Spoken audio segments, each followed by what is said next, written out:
Good evening and welcome back, travelers, to episode 49 of Death Attack. We're middle-aged.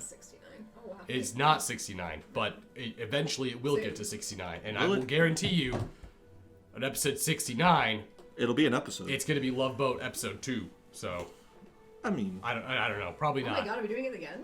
No, God, no. Kaz can handle it'll it. be upside down and all twisted. So first of all, everyone, thank you all for joining us tonight. We do have 2 new mics, one for me, one for Kaz. Everyone else may sound a little bit louder just because their mics are really close to their face, but Mine's right here. we're working out the kinks. We're gonna figure it out as we move on. They're massive. Thanks to viewers like They're fucking you. huge, and they are. It is thanks to viewers like you. All this came from the Patreon support. So. Thank you so much for basically if you have contributed to that. And if you haven't, the Memphis Path of the Fool lore sheet just dropped today, which we couldn't share on Twitter because for some reason Twitter thought we were sharing someone's personal information and violated code of conduct, and we got my account locked. His account got locked. The NearDark account got locked. I was like, what the fuck is going on? I don't know why. There's no personal information in the post at all, but apparently Twitter was like, no, fuck you. But without further ado, we are going to start off the night. And when we last left off, it was a time for peace and calm and recuperation from the events that have been transpiring throughout the last few days. I'm just grabbing my hair clip. I don't like my hair down. So, Lavende, I believe that you had something that you wanted to do before you turned in for the night. So, when we last left off, I went down with Rupert to my room, and he would have been reading to me, because I asked him just to read to me like the manual or whatever he was doing on the agricultural science. Okay. So as he's talking, I just wanted to sit up and be like, Rupert, Yeah. were you down here the entire time we were up in Neve? Well, no. I went up deck, or I was going to go up the deck, but I heard a lot of crying, and I just didn't want to deal with that, so Why? I stayed down here. But you didn't get taken to Neve? Why? I don't know. You know, that is it could work in our favor a little bit, I think. In case this happens again, and I feel like it'll happen again, can you keep an eye on Sky? I know that you don't want to deal with the crying, but I'll be honest with you. As soon as a damsel cries, I freeze up. I don't know what to do. My hands, they start going in the air. Then how about I make you an offer? I scratch your a back. necklace. No. I scratch your back and you scratch mine to do this favor for me. Where do you think I could buy a necklace? I mean, in the next town, if we go to a town. I've been thinking that I would look a lot better with a necklace. That is nice. I'm sure you would look better with the necklace, but I thought maybe you could watch her. Started a journal. You're doing a lot of things right now. I'm trying to. I'm listening. I can multitask. So you said that you think you're somebody else, or were somebody else, right? I said it was a high probability that I could be someone, could be a possible consciousness that existed inside of the parameters of another person's existence. Yeah, that, whatever that means. What if we try to, or what if I tried to help you figure out who you were, and while we do that, you can watch Sky for me when we're not here. It's a very interesting hypothesis where I seem to get advantage in this situation, so I will agree. Yeah, that is all I wanted. I've been, since we were in Neve, I was like thinking like, you weren't anywhere. So I don't know how you didn't get pulled up there. I don't understand that. But Sky can't go up there either, so if we're up there and you're down here, you need to help her. I would really appreciate that. I can do that, Dad. Are we not doing that, Father? I don't Pops? think so. You can call me Pops, that is fine. All right, Pops. Thanks. Thanks, son. You're getting old. Soon I'm going to take your place. I don't know if I age anymore. I don't know how this body works. I don't know how my body works, so we're sort of in the same boat. Literally and, metaphorically. Yeah. But that has been, like, in my mind this entire time. Like, as you've been talking, it is really nice that you are excited about the stuff that you're telling me. I don't understand a lot of it, but I wanted to ask you about it to make sure that everyone on the ship, including Sky, is safe. Because everybody matters. Including you. So I should probably get a weapon. I mean, we can do that if that is what you want. You can go invisible. I don't know what else you can do. What else can you do? Have you figured that out yet? I have contemplated the possibility that I may be able to use magic since I am a being of magical creation. However, unlike some other people on this ship who tend to use magic in a very irresponsible and destructive manner, I would like to not be on the vessel when I attempt to use said dangerous magic. Well, what if we... I think we should probably lock Fulner up. Because he's a danger to himself and others? Everything. He's a danger to everything around him. Yeah, I was there when he blew the conch. I completely agree with you in some aspects. But that is interesting that maybe we should try to figure out what you can do, you know? To see. Well, the next time we have a moment and we are on safe, solid ground and we are not near any potential living life forms that could be affected negatively by my actions, then I agree with you. Yeah, that would be good, I think, for everybody on board to know what you can do, you know? But we agreed that if I help you figure out who you were, whether or not you want to be that person, that is completely up to you. To be perfectly honest, if I was something else, I don't really care. But if we find out it is an answer to a question that I do not have. See, you get what I'm trying to say then, you know? As long as I help you, you help me. Do you have more tobacco? I mean, I can go ask Claudia. Oh, no. She might have some. Well, good news is, thanks to the book of agricultural technologies, I am now fit and ready to dry out my own leaves and prepare my own tobacco. So we are actually in a fairly acclimated climate for tobacco leaf. Next time we're on an island, I might do a little scouting. Okay, I think that probably sooner rather than later, knowing us. We could not be. We could be in a giant fish again. That could happen. I would hope that we're not in a giant fish again. I as well. He was really nice, though. He was nice. I will take it that you are able to speak to the creature then. Kind of. Sort of. Are you having thoughts about that? Well, did it speak common tongue, or did it... It was like visions, kind of. It didn't feel like you and I... You're thinking a lot right now, and I'm kind of worried about that. Is that bad? Should I stop thinking? No, always think. But I just want to know what you're thinking, because that was new. Lots of things. That was new to me, and it just happened. I could feel it hurting. Oh. So some sort of extrasensory sensation delivered to you via telepathic communication or magical. Fascinating. Very. You know a lot. My brain is rapidly growing, and I can feel it. Not physically, as in knowledge-wise. Well, I mean, I kind of... If my brain was expanding, I would be dying. I would probably have noticed that by now, I think. Yes, because I'd be dead. Yeah, probably, yeah.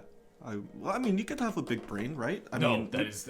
bigger brain does not equal more intelligence. That is a falsehood. Do not believe anyone who says big brain means smarter. Maybe we should lock Faulkner up. He's the one who told me that. Yes, my point exactly. Next thing you know, he's going to be... I don't know, trying to increase the size of the mass and the sails, and I don't know. Maybe you should watch him then, too. You could do the invisible thing. Give me a lot of responsibilities here. Two things. You're smoking tobacco, reading books, making sure Sky doesn't die. That is priority number one. Okay. And then also making sure Fauna doesn't... Well, then you're going to need to go talk to Sky and make sure that she's not terrified of me, because every time I've approached her, she runs in fear. Okay.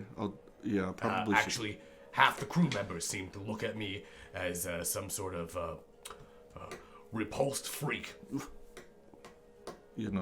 I'm sorry you feel that way. Maybe we should have like a meet and greet. My feelings aren't really hurt. I would also be very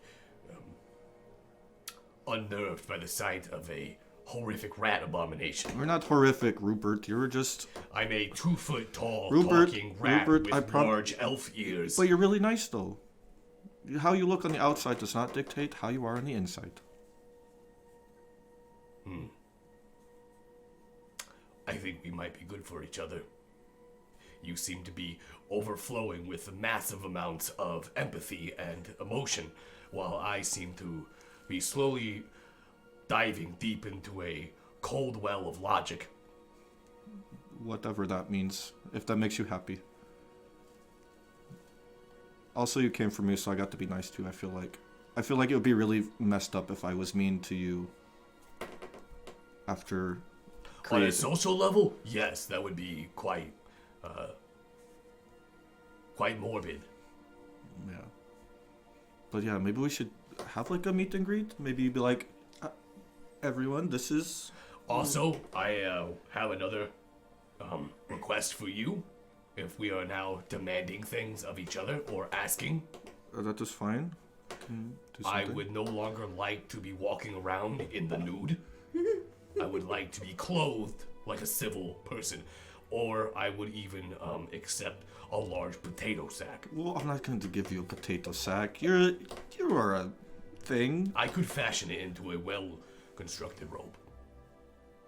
I do not care about vanity. I just simply do not wish to be exposing my genitalia to those around me, in case the fur moves slightly to the left. I mean, I kind of get it. I get it. I'm sure Taku feels the same way, right? No, Taku seems to be proud of his large, Ursa member. I'm going to go talk to Sky now because this is getting a little bit weird for me. It's simple biology, but alright. Yeah, I don't want to talk about Taku's, or yours for that matter. I'll get you a potato sack for now. It's just a simple sexual organ used for reproduction matters, and occasionally most mammals use it for a sensational pleasure, either personal or with another living, hopefully compliant person. People do that with dead bodies? Yes. I don't like those people. Here's a book on it. I'm okay. I'm gonna push it away. Page 69 is actually quite interesting and also ironic. I'm going to keep pushing it away. Wait, ironic how? The actual position is called 69. On page 69? Yes. I chuckled slightly, then continued reading. You don't... No, you're getting me distracted. I don't need your book. I'm going to talk to Sky. You and I will figure out what you can do. Then we'll get you a potato sack. And then you meet everybody at some point in the future. Hopefully at some point in the future. How does that sound? Splendid. And we also figure out who you were. That'll be a thing. You might like who you were. Or I could end up being some horrible, spooky madman who comes back to destroy all of you. No, I'm joking. I'm probably just a guy.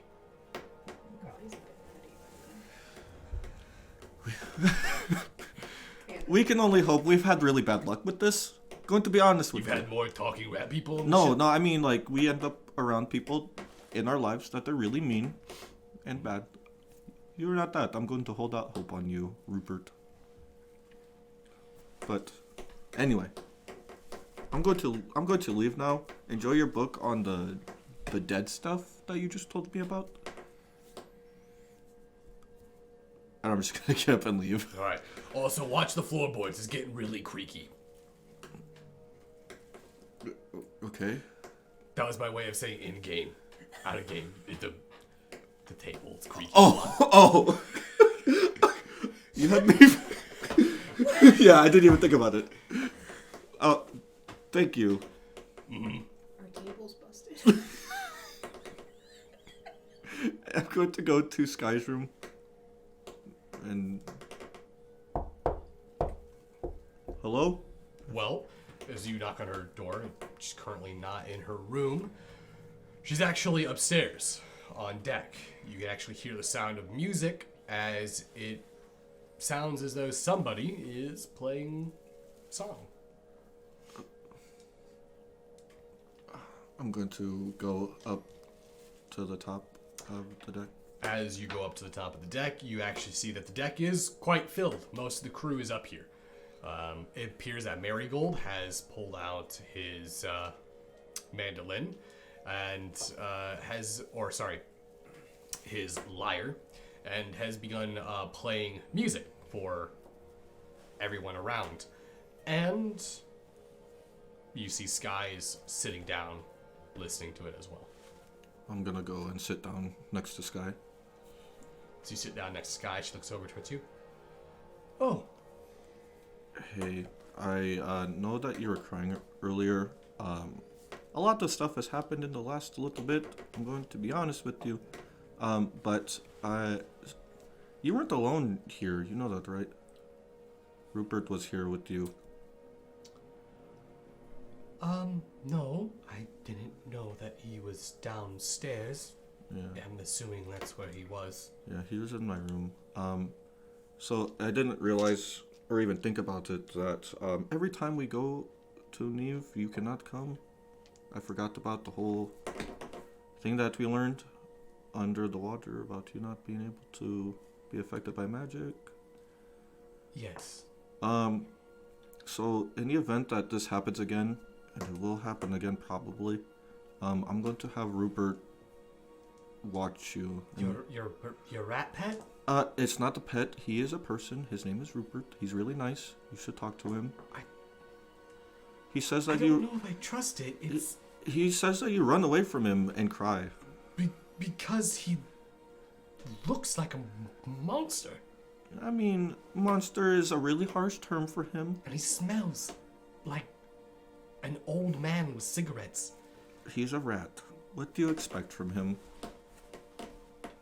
I expect him not to talk and to smoke and read books and... He's just another person that that's on the ship. That's how I look at it. Until I can figure out what he is exactly, that's all he is to me. But you're the only other person who, in the event that he causes more spell plague, he wouldn't affect. So that is why I want him to watch you if I can't, or if we can't. Because I figured out that was a thing, and I don't think that would be a bad thing. Okay. To have him around you. I'll try to warm up to Rupert. Yes, we can play cards. I'm sure he's really good at cards. Or whatever it was that you were playing. I don't remember. Dragon's Ante. Dragon's Ante, that thing. But I feel like it would be a little bit better to have him around and have somebody that can watch you and protect you. Well, I am not incapable of protecting myself. I'm going to be honest, you were screaming and crying when we got down here. I thought you were all dead. I mean, our bodies would still be here if we were dead, though. I don't know. I don't know what then, all of you have been doing. See, Lavende, I'm so confused by you. One moment I feel like you care. The next moment it seems like you're so detached. I can't. And she just gets up and you watch as Sky starts to walk downstairs. I was just trying to be nice. That was all I wanted to do. Can you play something a little bit more upbeat right now, Marigold? Marigold kind of stops and goes, "Sure, I can do that for you. You struck out pretty hard there." I wasn't trying to do anything. I just wanted to make sure that she was safe on the ship when we're not here.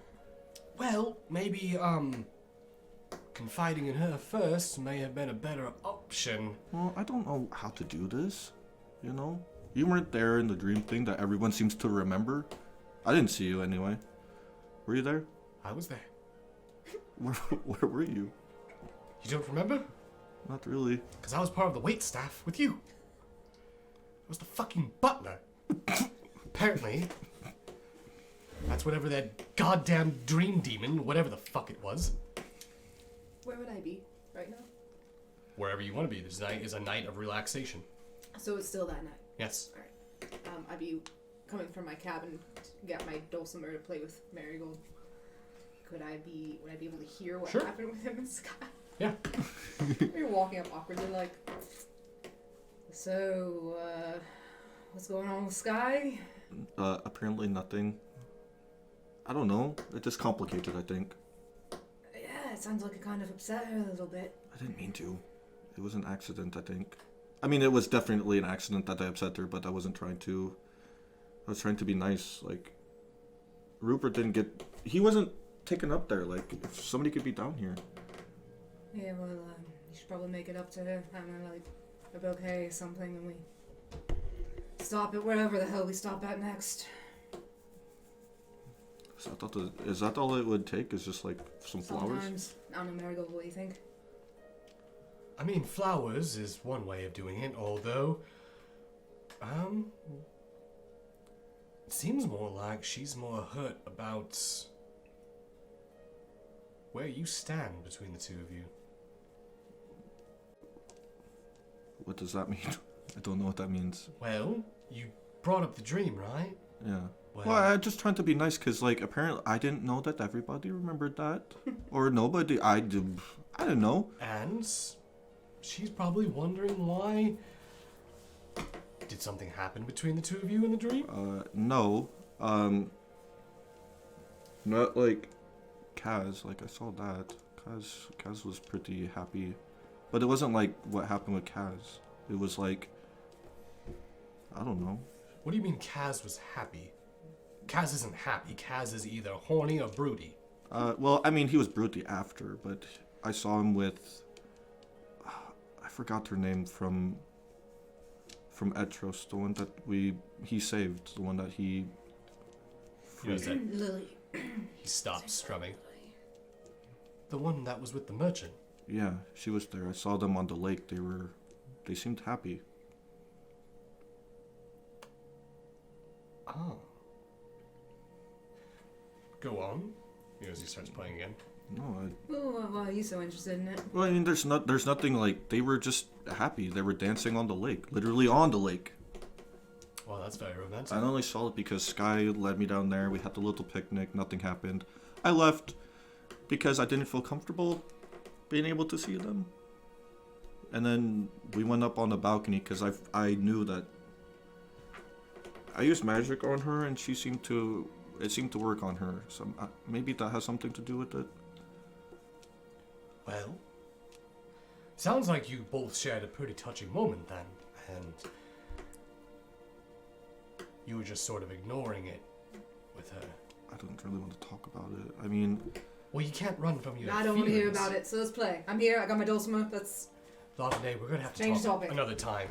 You notice as they start strumming, literally... Very upbeat. Getting far the fuck away from this conversation. As soon as you start strumming it, Mox was sitting there on one of the crates with their mace at their side, like, finally! You're welcome. Enough of this mushy talk. Meanwhile, Kaz, are you in your room? Where are you at? I imagine I'd be in the crow's nest. Crow's nest? Yeah. Just kind of surveying and just looking at everybody. Okay. So, as you're up in the crow's nest, is there anything that you're particularly doing, or are you just kind of relaxing? Just relaxing. Okay. You notice that as all of you are playing, sitting around on deck, enjoying the clear skies now with starlight up above, the warm coastal breeze running over the ship, blowing the sails. You know, that Barry, his arm has slowly been growing back as he's wearing the ring. You know, so he's up on the wheel right now, currently guiding the ship. Petra comes down from speaking with Barry. You know, Barry kind of just points up towards the crow's nest. And as this happens, Petra climbs up the mast. As she gets up to the crow's nest, you notice that Petra's head pops up and looks over. Locks eyes with Kaz. Well, there's room up here if you want to carve. Sure. So that Petra crawls over and sort of sits down. She kind of brings her knees up to her chest. So, this is comfy up here. Yes, it's nice because I can, well, get away for a little bit, as far as I can on the ship. Away from them or away from your thoughts? A little bit of both. So I know I'm new here, and I know I'm still gotta earn my place on this ship. And I know what our relationship is. You're looking out after me, and I'm going to try to find any sort of hint of Aghanon. Yeah. But, from what I can tell, you seem to be the only one on the ship that, well, is on a more intellectual level. I wouldn't say I was a brilliant mind or anything along those lines. I just have...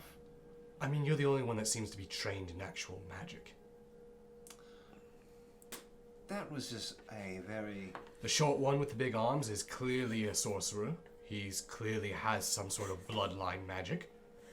And then, of course, you have the captain, who, as amazing as and confident as she makes herself appear, I can smell a warlock from a mile away. Yes, I see. I've been trained in I see her. the Actually, arcane thank you. arts. Though it wasn't on purpose. It was more of happenstance and poor decision making when I was younger. I broke into a house in Neve, just on the outskirts. It was a cabin, belonged to a halfling named Avis. Old, grumpy. He was on the council, from my understanding. He stole a book of his. It's right here. And You never steal a wizard's book. well, I was a rebellious young dark elf, fleeing and running away from his problems. And, well, of course, Avis caught me, tied me up, and questioned me why I was in his dwellings. And then he found out I had an aptitude for magic, as most of my race does. Typically, males tend to have, from my understanding, an attunement towards it. Oh, yes. Quite a strong one, in fact. And if I'm correct, maybe something even a little bit more. You know, that relationship I had with Avis, it was the closest thing I had to a father figure in a very long time. And when I lost him, it was rather hard. But try not to think of me as some sort of brilliant mind or a genius. I guess I have a little bit more wisdom than the most of the people on the ship. I have age on my side. I have trauma. Trust me, I know about trauma. And it's a good thing that you didn't spend most of your time in the academies in Neve. They're quite stuffy, and a lot of the rhetoric, the teachings there are... There's a reason why I fell in with Aganon. There's a reason why he was able to amass a cult the way he did. But I have a suspicion about you. Oh? And I would like to explore this suspicion. Well. And before we do anything, just let you know, I'm not trying to butter you up or brown nose. I simply see something in you, and I think it may be explored. Well, you have my curiosity on it. It seems to be an ongoing theme in my life. I keep running into people that tend to know more about myself than I do. So, please. You notice that she takes a moment. She closes her eyes. You watch as her fingers begin to pull and do a somatic gesture. You watch as it becomes almost rhythmic until it turns into more of like a ritualistic hand flow. And as she does, you notice that her eyes open up, and as they do, you see a soft hue, a highlight, a magical dwemer of white, pale rose, a sanguine color. And as her eyes shine, you lock eyes with her, and you begin to feel like you're falling backwards. And as you begin to fall, everything starts to slow down. And just as your back is about to hit the wood of the crow's nest, it just keeps going far past where the floor should be, and before you know it, you see yourself sinking to a very dark hole. You feel yourself dropping. You feel yourself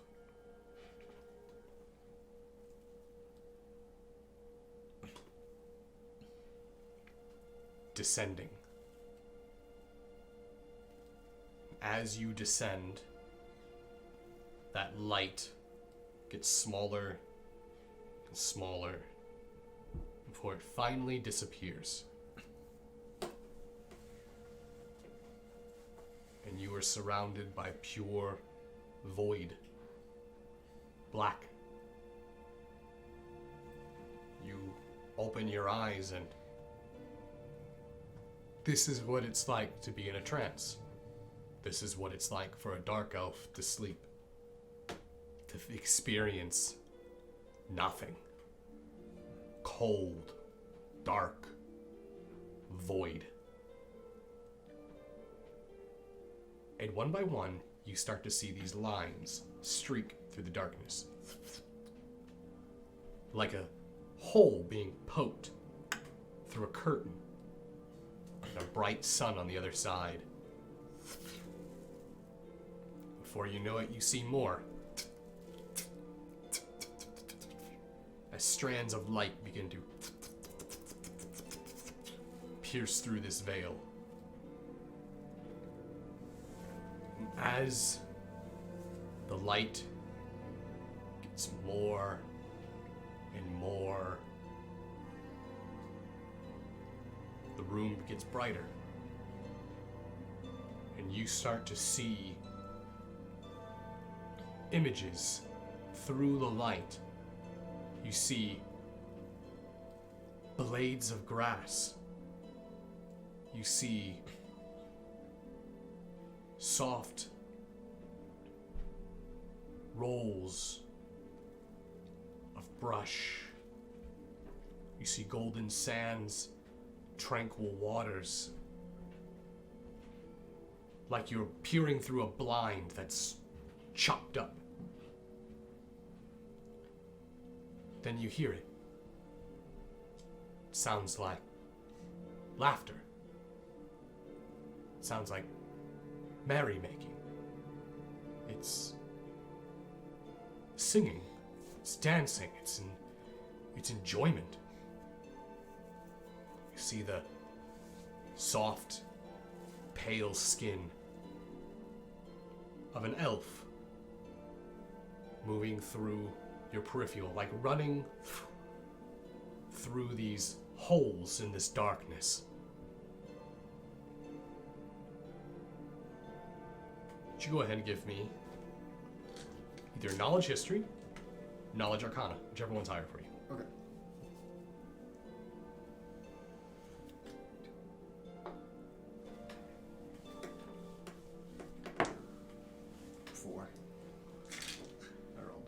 The sight is so odd for you. You feel like you're in a trance. You feel like you're what an elf would consider sleeping. Do you move forward? Or do you stand perfectly still? I can move forward and go and try to walk towards the light.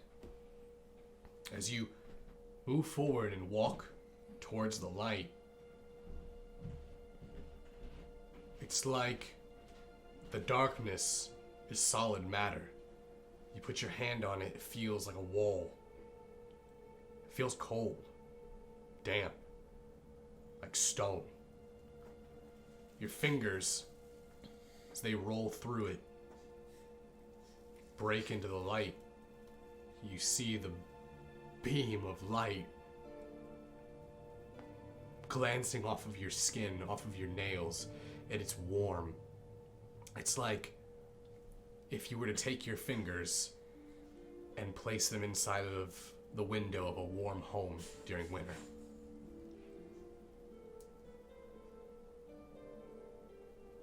You hear that merrymaking. You hear the sound of someone speaking. You hear an elvish. What's that over there? And as you hear that, you see an image of I would say strawberry blonde. Appears to be female. You see her large eyes, her large ears, almost peeking through like she sees you. And you see her go, "What's this?" And you see her feel her finger touch your nail. Do you kind of pull it back? I kind of hesitate. Hello? And as you speak, you notice that her head kind of cocks to the side. Dad? Who are you? My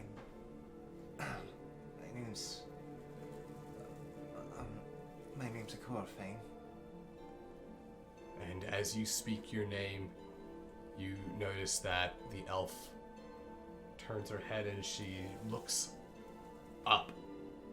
You notice her head look directly up, and you watch as she quickly turns and her image fades as this figure walks towards the light.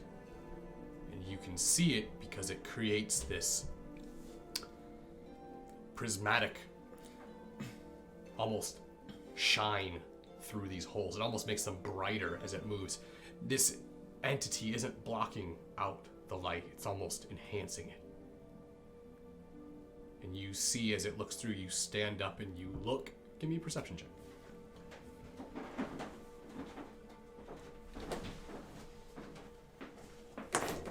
Here comes the short one with the big arms. 23. As you look up and you see this entity, the image you have before you is a maybe 10, 15-foot elf towering over you. You see long strands of golden bright hair, the most beautiful, immaculate armor you've ever seen crafted, fitted perfectly to this form. The face is beautiful on any spectrum of any gender. It's androgynous to the most beautiful depiction.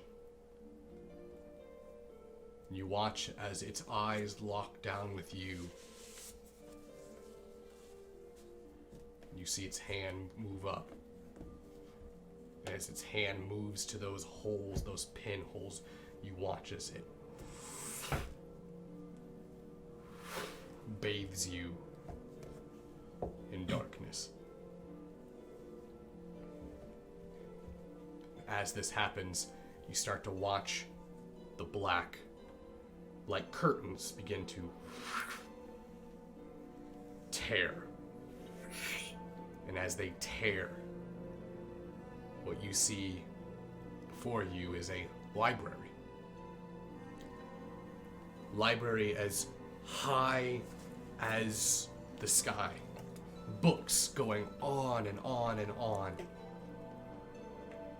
You see this vast, open expanse of... And you look out. There's windows in this library. You see in the windows this heavy snow. It's blanketing the area. Downfall is immense. The sound of the warm, crackling fireplace from this grand fireplace. You see two large dragon statues writhing and turning, their mouths open on each side of the fireplace. The pillars are finely decorated with beautiful motifs of floral. Suits of armor line the walls, heavy red drapes. And you hear the sound of footsteps approaching. And you look towards the spiral staircase on the other side of the library, and down comes walking Petra. Petra, where am I? What is this? Well, so, it is true. You are a weaver. I'm sorry, I fail to understand. What do you mean by weaver? You're like myself. Unique people gifted with the innate ability to manipulate the tapestry in a way it's never been done before. This is something that Mistra has granted very special selected individuals. You could almost say that we are I hate to use this term, but a paladin of sorts in her eyes. Champions, but not quite with the religious zealousy. You're aware of individuals that are stunted, correct? Yeah, yes, we have one on the ship. You and I are the opposite. Now, any wizard can send a message through a wire. Any wizard can create a ball of light. Manipulating the strands is easy. Creating new strands. The tapestry is expansive. It is the universe. The universe is limitless, and thus, weavers like you and I exist to add to the tapestry. What we are in right now is a cohesive dream, but not really. It's more along the lines of you and I are both existing within the tapestry through our minds. We are connected.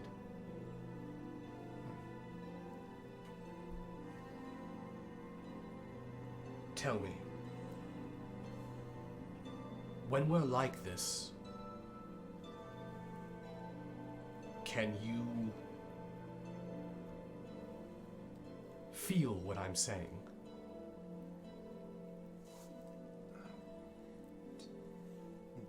Do you mean, like, does your words resound in me, or? Good. I haven't spoken this entire time.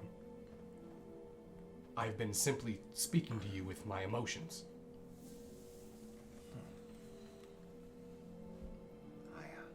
I felt what you saw.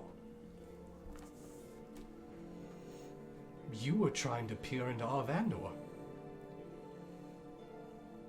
I didn't even know that's what that was. From what I'm aware, your kind are not allowed. Yes, that's what I've been told. Well, when you're a weaver, we have ways of breaking reality.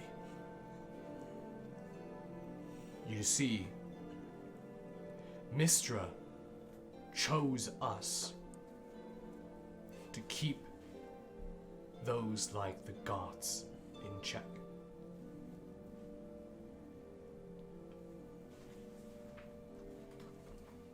The Netherese were responsible for horrific tragedies upon Faramine.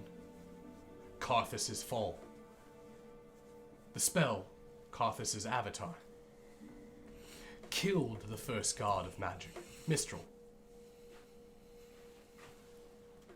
Tore the weave asunder. It's because of that why Mystra has now restricted the use of magic, but for a select few that she chooses, she gives them the ability to weave the web as they see it. But it requires training. It's why Aganon chose me. Everyone he took, everyone that left with him in the cult, we were all weavers. I would say maybe 1 out of 100 wizards may be a weaver. Now, don't go thinking you're unstoppable or something and that reality will just work to your favor. But you can hone this power. In fact, you remind me...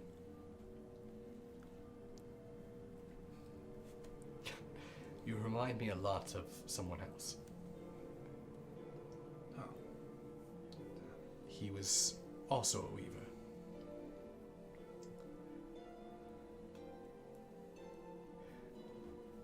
Needless to say,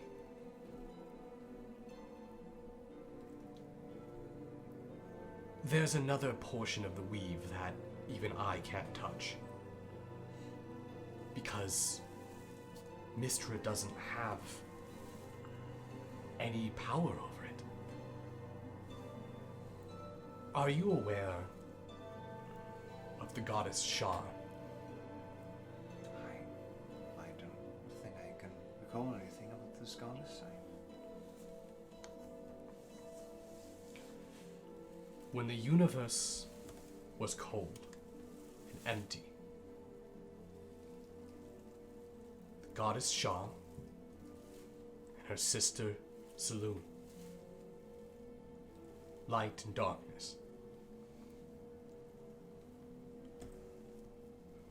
Saloon ripped a piece of her own divinity, used it as a weapon against her own sister,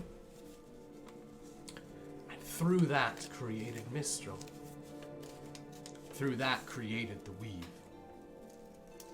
It is how magic was brought into our existence. Because of that, because of Shar losing a portion of herself, was forced into birthing the weave. She birthed another weave. It's known as the Shadow Weave. It's a type of magic that can only be accessed, typically by those devoted to her. But I hear the Drow have a rather affinity for the Shadow Weave. Well, I know a few spells that I deal with. Sorry, this is a lot.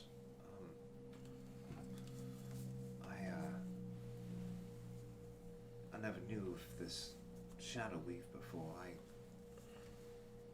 Forgive me. I'm just processing all. It's quite alright. After all, you and... was it Avis, you said? Yes. I'm assuming Avis didn't have a lot of time to teach you properly. Unfortunately, no. Then for that, I can say that I'm truly impressed. The amount of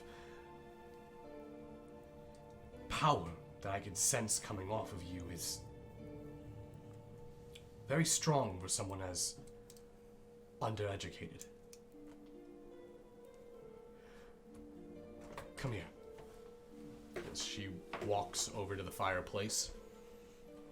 I follow. Fire. Light. It's a perfect example of the weave. It is a source of power. If you know how to build a fireplace, create bellows, work a forge, you can manipulate flame to your benefit. Make it act on your behalf. But stick your hand in it, and it will consume you. Let it grow too large. It will devour everything. But where there is light, she points towards the ground, darkness is sure to be by its side. That is the Shadow Weave, the shadow of magic.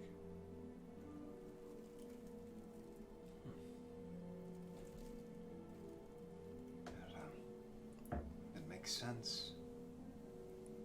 But Manipulate it. Bend it to your will, Kaz.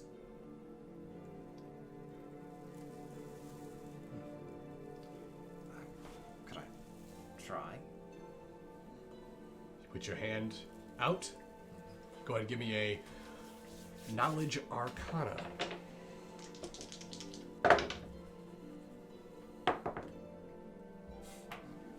That is an 8. Let me take a picture of something real quick. So no, it's a natural 20 there. Cool.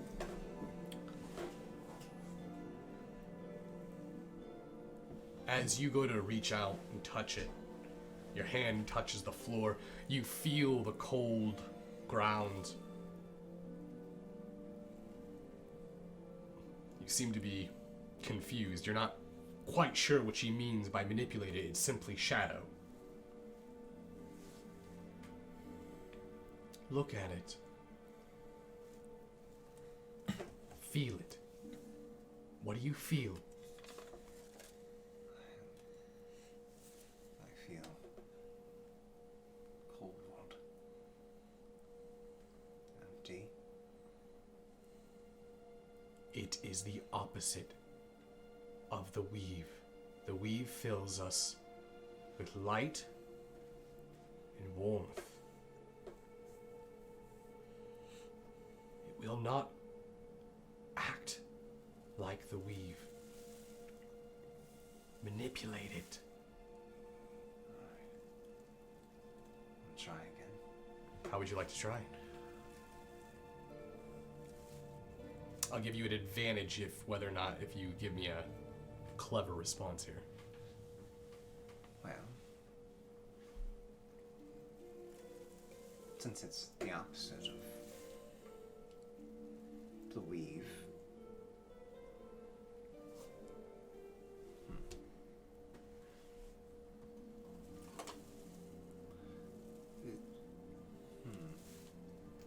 could I try like something along the lines of like sleight of hand or Sure. deceptive? I'll give you an advantage with that. Okay.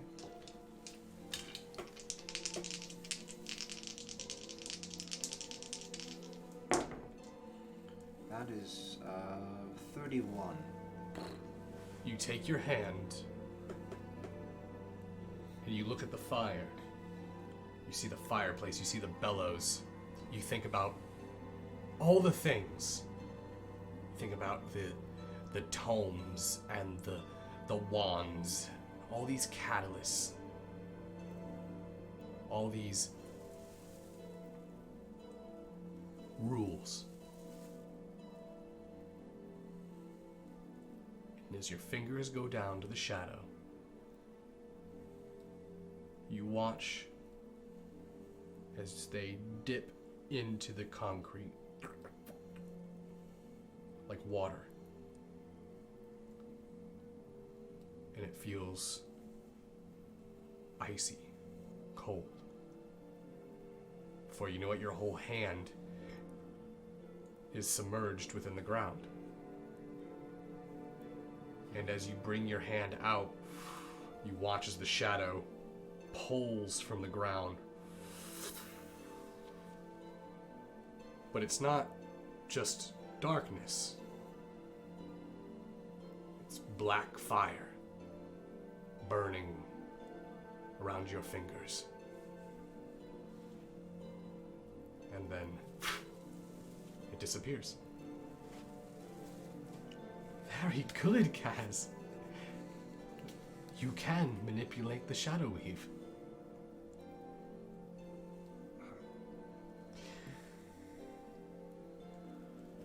You are a very special person. I hope you realize that.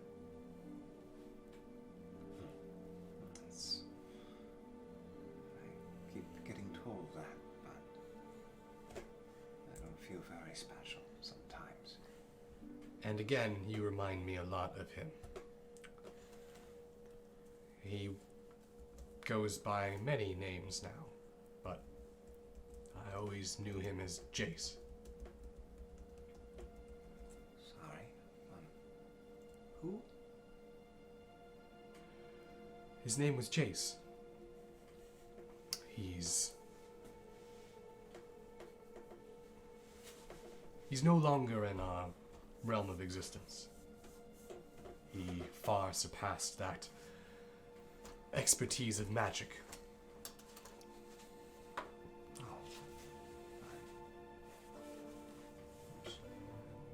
Not every weaver is a planeswalker, but every planeswalker is a weaver.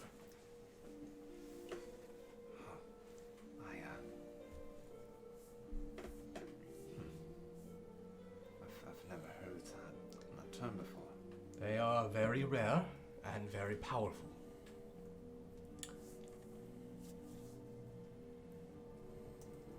You have a lot ahead of you, Kaz. Maybe it was fate that brought us together. But I'm fully willing to explore this journey with you. And if by chance that helps me take down Aganon, I'll gladly help you do whatever you need. It looks like if I would rather this be our relationship. I wasn't too much of a fan of the orders of if you run, I kill you. So I like this better. Good. So do I. As far as my companions go, Babak is a genuinely kind-hearted man. I've known him long enough. He is true to his word. If he tells you he's going to do something, by the gods, he's going to do it. Draven is a little bit more fickle. It's hard to pin down. He doesn't quite express his emotions very well, and when he does speak, it's usually gloomy. And Torgen is,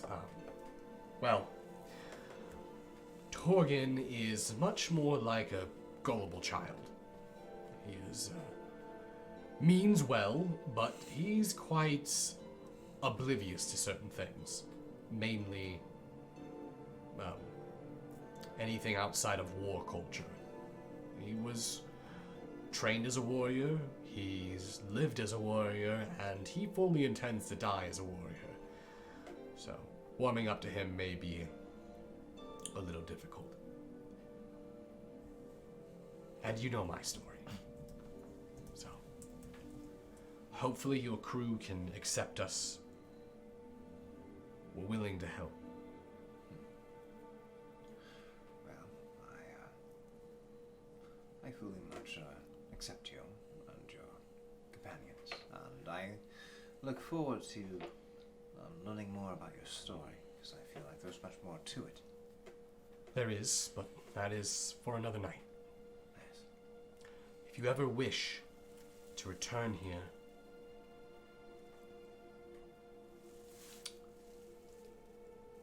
all you have to do is when you go to sleep, reach out to the weave.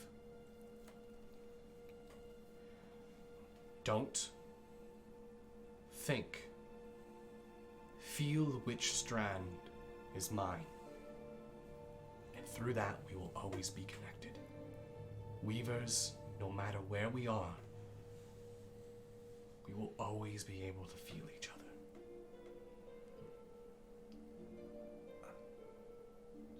Before we depart,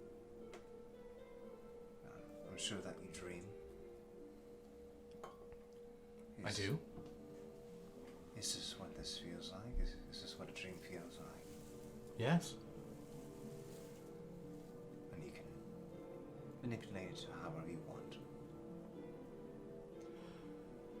What you're looking at right now is my grandfather's study and Cravoy. That's astounding. I exaggerated a few things that I wish I could have changed when I was a little girl, but for the most part, it's fairly accurate. But let's say I didn't like this wall, and you watch as the wall just disappears, and you see the snow starting to blow into the house and roll into the room, spreading throughout the books.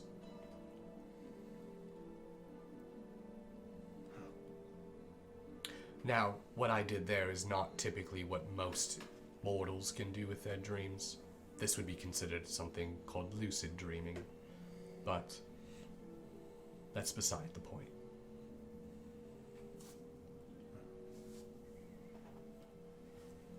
Thank you. Of course, Kaz. Now, I think we should probably wake up.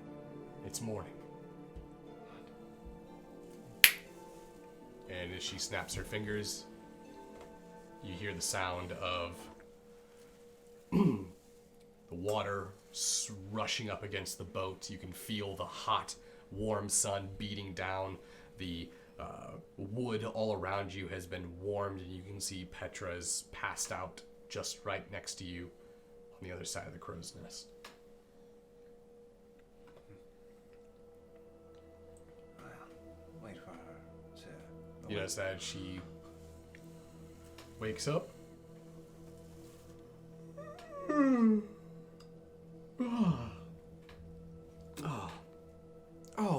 Oh. Yeah, that was a bad idea in the crow's nest, but... It's rather cramped in here. That's fine. I think we should probably,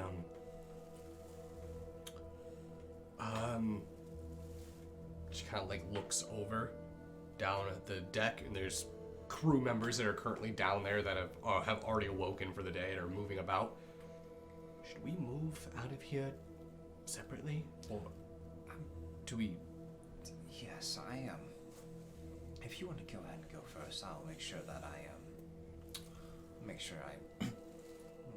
discreet. Yes, I don't want to start rumors on the ship. You notice that she crawls over the crow's nest and starts heading down. You see her get to the bottom. Before I leave, I'm going to go ahead and pop invisibility and... Okay.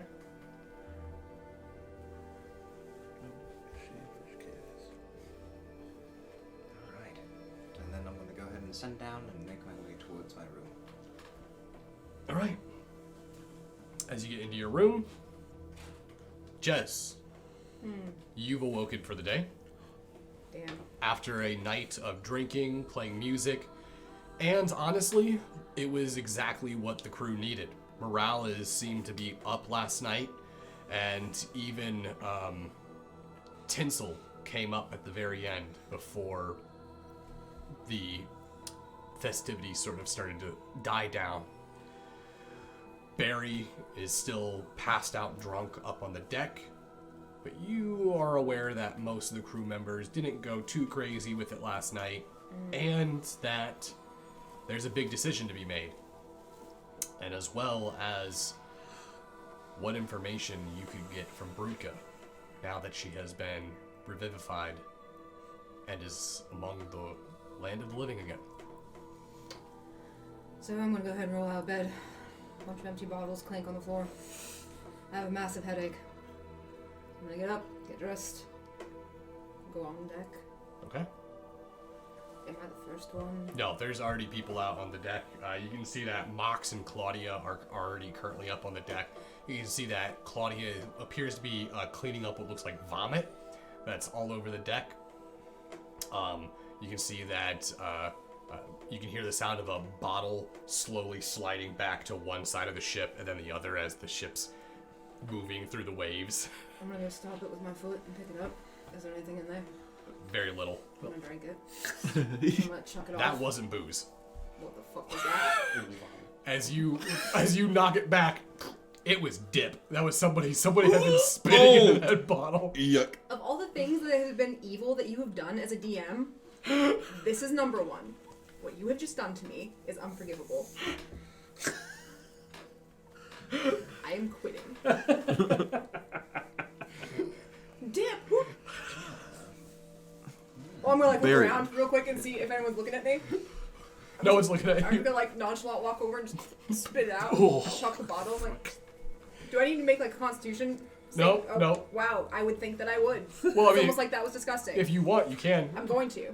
Because in real life, I would throw up. Anyone would. We'll see. She rolled a natural 20. 11. 11. You you get sick to your stomach, but you don't hurl. It just kind of like a. Just holding it back. I'm like, as soon as that goes, do I see Bruka? Bruka's not up on deck yet. And I'm gonna go find her. As you go down into the deck, You actually open the door, and you stop for a moment, because it looks as though Marigold was making his way down the deck stairs and passed out, and is currently sleeping on his side. You can see his lyre in his arms. Just, you've never seen anyone sleep on a set of stairs, but he is somehow managing to do it. You kind of walk over him as you walk down to the bottom of the ship. As you get into the bow of the ship, you make your way over to where Taku's room was at. Taku is essentially taken the horse stable within the bottom of the ship. Since he's a much larger individual, a lot of the bedrooms aren't really accommodated for his size. And as you go in there, you can see that it does not appear that he has slept at all last night. In fact, you actually know he was not up on deck over the night. You see Bruka laying in bed, and he's just kind of sitting next to her, watching her. She been out all night? Yeah, she's been out all night. Unconscious out, or is she just sleeping? She's resting. You notice that Taku stands up and turns and looks towards you. Is there going to be a problem between us? I don't know, is there? I hope not. Listen, Taku, you're cute and everything, but you're on my ship, so I suggest you don't take that tone with me again. I'm in a bad fucking mood. Get me when she's awake. I'm gonna leave. And as you go to leave, you hear her go, "I'm awake." As that Taku quickly turns and looks over towards her. Brutka. And he, as he kind of crouches down next to her, and she starts to get up.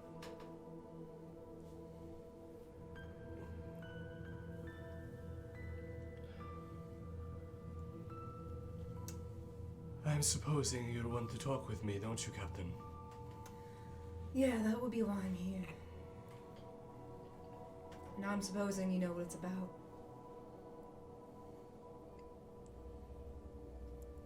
I do. Taku. And let the captain sit. As that Taku gets up and slides the chair over towards you as he kind of puts his back up against the wall. Why don't you go up on deck or something? Get lost. He looks towards Bruka, and Bruka kind of just...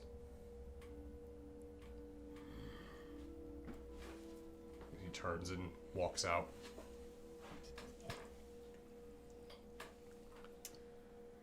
So, let's just cut to the chase real quick. What exactly is your relationship with Calypso?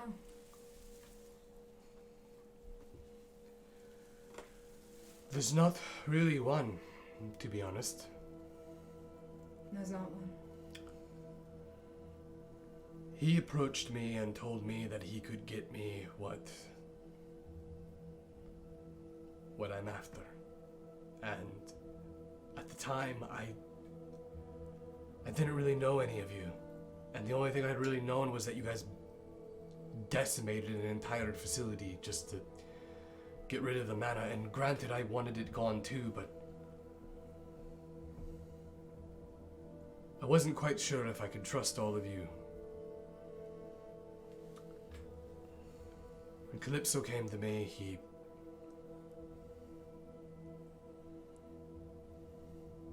lied. He promised that no harm was going to come to the crew, that he just wanted to apprehend you, and that he just wanted to be able to follow us. Right, you took a good look at that man and you believed anything that came out of his mouth. I wanted to believe what he was offering me. So, against my better judgment, listened to him.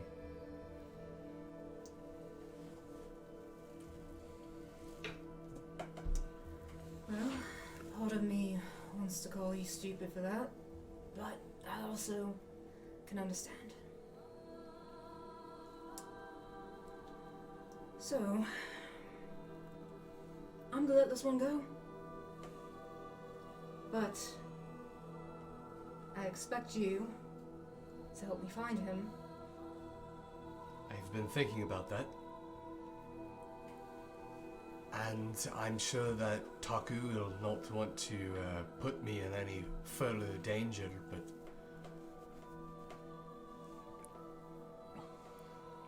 I know where I was supposed to go in case I did my part. Calypso wanted me to try to manipulate things, move things where the crew would turn against you. And we were supposed to go to Fort Rosalina. Take you there. He said that once there, that some of his crew would take care of the rest. And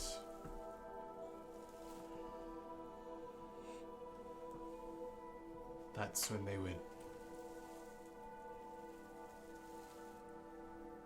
tell me where my son is. Ah, your son. So that's what this is all about. Yes, I have a... Well, he'd be 8 now. And why does he know where your son is and you don't? This world is not very kind, Captain, as I'm sure you're aware of. There are certain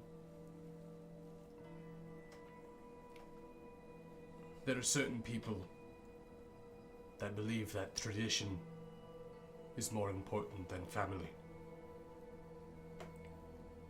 I lied to Smavros when he was here. Me and my son, we were fleeing to Palkareg. I'm not from it.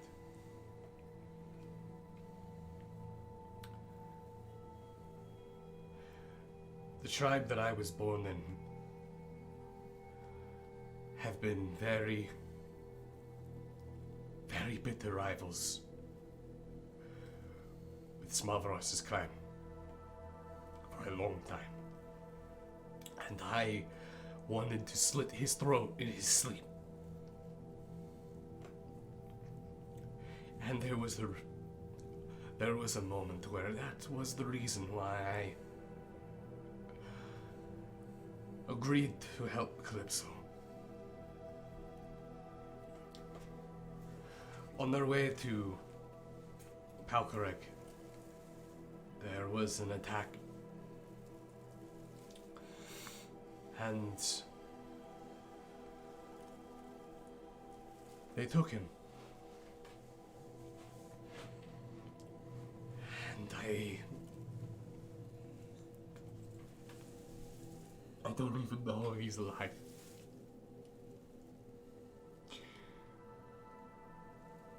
I was just hoping. I was hoping that he would.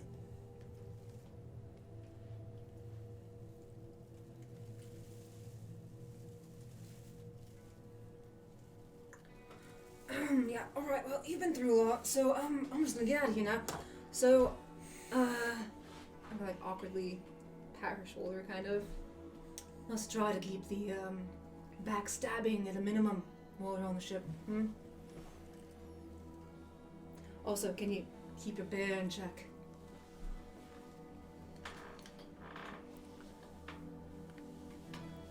He's not a bear, but Sure does look like one, and I'm gonna leave. Where did you say? She was supposed to, what's the name of the place again? Fort Rosalina. Fort, what? Rosalina. Fort Rosalina. Okay. And I'm gonna head back upstairs. All right. What would you like to do when you get upstairs? I'm going to go to Barry. If he's You notice not passed out. that Barry is awake. You notice that as you come up onto deck, find him back towards the poop deck of the ship. And you notice that he appears to be relieving himself off the back end of the ship. Barry, when you're done, why don't you come over here, talk to me for a minute? Hey. You notice he kind of pulls his pants up. Oi, Captain. First of all, who does dip on the ship? Dip?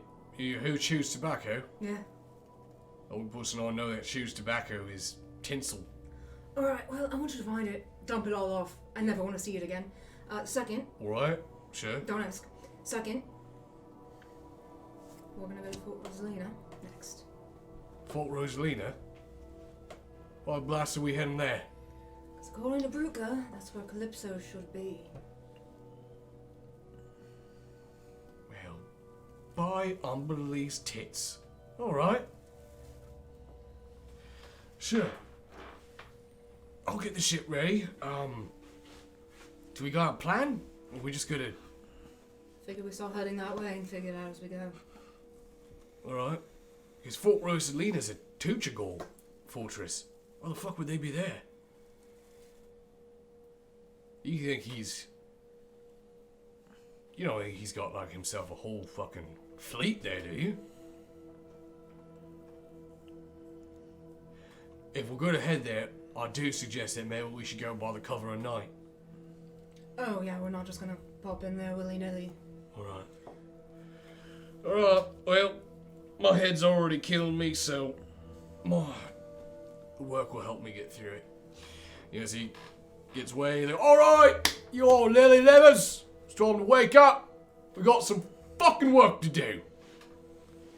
And you notice that he starts going through the ship, kicking people, waking people up, and eventually the crew does get up and starts to take care of things, and before you know it, the ship is on its way and sailing towards Fort Rosalina. Anything that anyone wants to do in the meantime? I would like to go see Tinsel. Okay. You head to his room? I do. Notice that his door is already open. You notice that he's currently getting dressed. You see him putting on his shirt. Hey, how's it going, Faulkner? Fine. How are you feeling? I'm fine. Just trying to come to the realization that I was dead. So, Right. there's a lot to that. I'm kind of... I imagine you have a lot to process with that. Yeah, and Barry wants us to start getting the ship going, so we got work to... Is it when... What do you need, Faulkner? I'm just checking on you to see if you, how you feeling after the night. Oh, it's like going to sleep, and then waking up, and then being told that you were dead. So you saw nothing. I don't remember anything.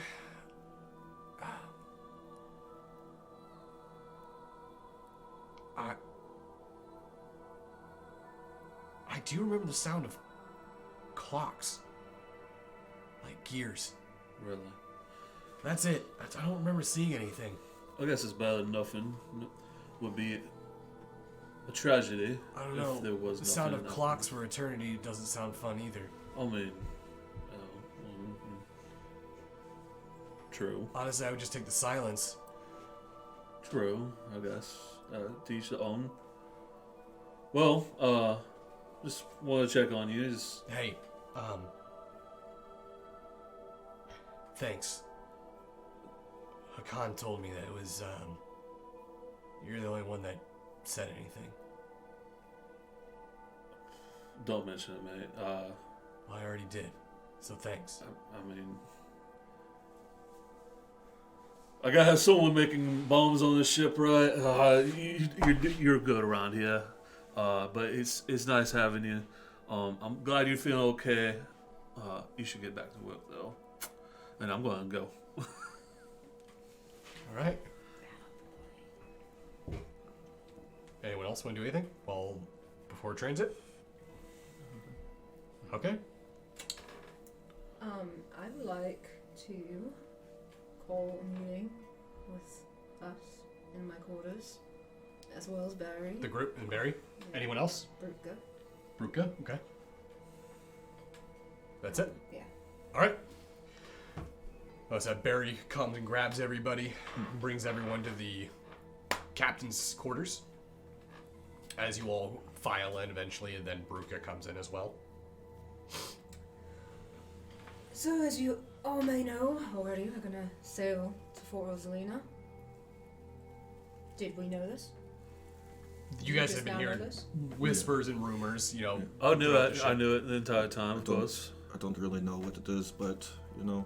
You guys knew that's where you're going, but you guys haven't known why or what's going on yet. Yeah. So we're going to our friend Brutka over here. That's where we should be able to find Calypso.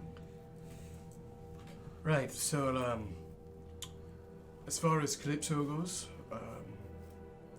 I don't know if he's going to be there, but at least his men are going to be there. It's a good start for us to find out where he's at, if he's not. But, I was supposed to bring Jez there in custody. So, I don't know if we want to go in there, and try to trick them, or if we want to do this covertly. Captain, son, it's up to you. Yeah, Barry brought up a good point. Why does he have men stationed in Tuchel? Right. So, if you're all unaware, Fort Rosalina has been, well, unoccupied for quite some time. And then within the last, dawning year, it's become occupied. I mean, Tuchel soldiers out the ass. It's a good hub between Three Snakes Bay and Scuttleport, sort of right towards the middle of the Strand, you know? Essentially, it's, tactically, very advantageous location. It does align with the information that we have. Did we have that diamond thing working yet? Is that thing working? The sea diamond? Yeah. Yeah. So they said that they could go underwater, right? Yeah. Yeah. I think so. Maybe we could use that to kind of hide ourselves too. I don't know if we could actually get it to work, but Well, I'm sure we have a few options for that, but I'm, at this point, more concerned about why they would be there to begin with. Maybe we should get a lay of the land. If Calypso is aligned with Jutiko and any sorts of, we wouldn't be able to overcome those odds. So that would be way too much manpower at its disposal.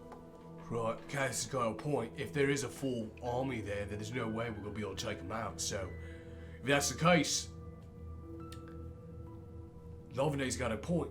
If that sea diamond is operational, and it actually works, which I don't want to be the first one to try it, because personally I think we're all going to fucking die when we use it, but if a con says it's going to work, it's going to work.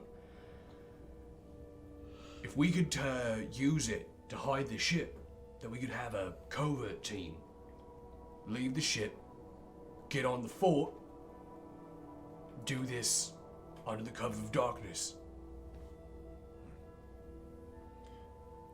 We could do that. Another option that we also have too is, well, Marx is still on the ship. We have a naval fleet at our disposal. I would assume at least we could call on for some help. That's true. Nice distraction. Cannon fire off the bay. Well, if that is the case, we could probably talk to Mark, see if they can get a hold of their superiors. Or, Al,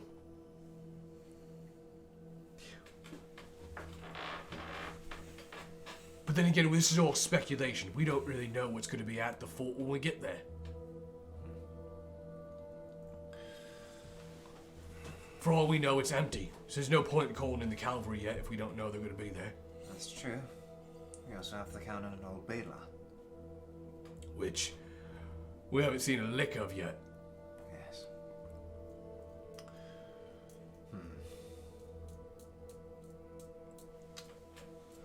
Well, Captain,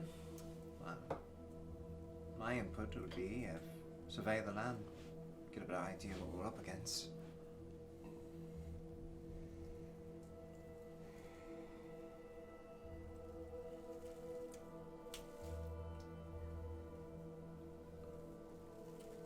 How would we go about doing that, though? I was just thinking that I'm sure they would be able to see us no matter how far out we are, right? I don't know. I've never been here, so I don't know how it's set up. But Wait, what do you mean? like, I don't know if it's on the water or what. I don't know where it is. Like, Oh, trust me, Lavender. If you're out on sea and you turn your lanterns off, ships are fucking shadows in the waves. Well, maybe if we can formulate a team, some rather stealthy individuals on the ship, I would be more than happy to lead them into the island and survey the land. Maybe we can take a dinghy out. We do got plenty of crew. I mean, Jez, I don't know if you've been looking at them, but that Torgan, I mean, he looks like he can fucking shits bricks and eats nails. And then you got Babak, who I've never seen anyone seem more scary by not talking. And then you got the other tiefling, who hasn't said more than like 2 words, and I think he's trying to kill one of us. Yeah, it's really attractive quality. And then you have Petra, who, I mean, I'm just gonna go ahead and say it right now. I think she's a witch. She looks like a witch.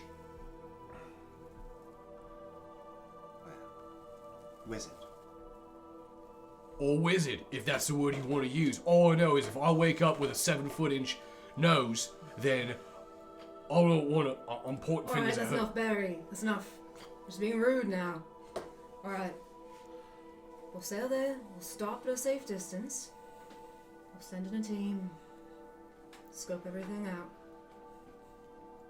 Do we want to see if the sea diamond works?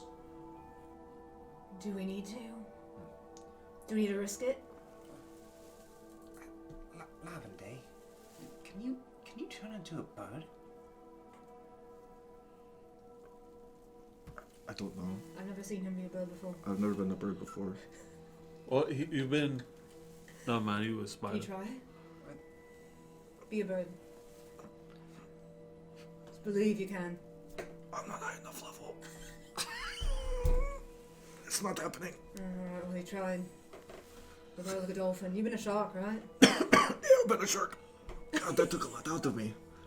My goodness. Maybe you should take a rest. Don't man. strain yourself, Lavender. I wanted to help. Well, sounds like we've at least settled on a plan. I know you can be rather stealthy, Jez, and I can too. Oh my good days. I'm extremely stealthy. You're not going. And I can make it easier for everybody too if Whenever I go. you cast invisibility, yes, you can be stealthy. But the second you Exactly. start moving, that is when problems happen. Listen, all I want to do is just go ask Calypso why is he in Tortuga in a very violent manner. Oh, I'm sorry. Say that again. Where the fuck is Tortuga? Well, What's Tortuga? What's Tortuga? I'm sorry. The Teach you go. Tortuga. That place. Weird. But yeah, let's go there. That's all I want to do. Just let me. You're aware that Fort Rosalina's not in Tuchigo, right? Well, no. It's in the Strand. It's occupied by Tuchigo forces. Well then, Folder, do you listen to the last 3 words of every sentence? maybe. I mean, I'm being honest. I've been kind of doing that too. My head's fucking killing me. So, still stands what I said, just different place. sure. Oh, I think I should be there. That's all I'm saying. We'll talk about it. Yeah, we'll talk about it. So what I'm thinking of today is maybe if you can do like a shark thing. And Like we did before? kind of scope out an open spot where we can take a dinghy up to, and there's not scouts or somewhere that seems safe.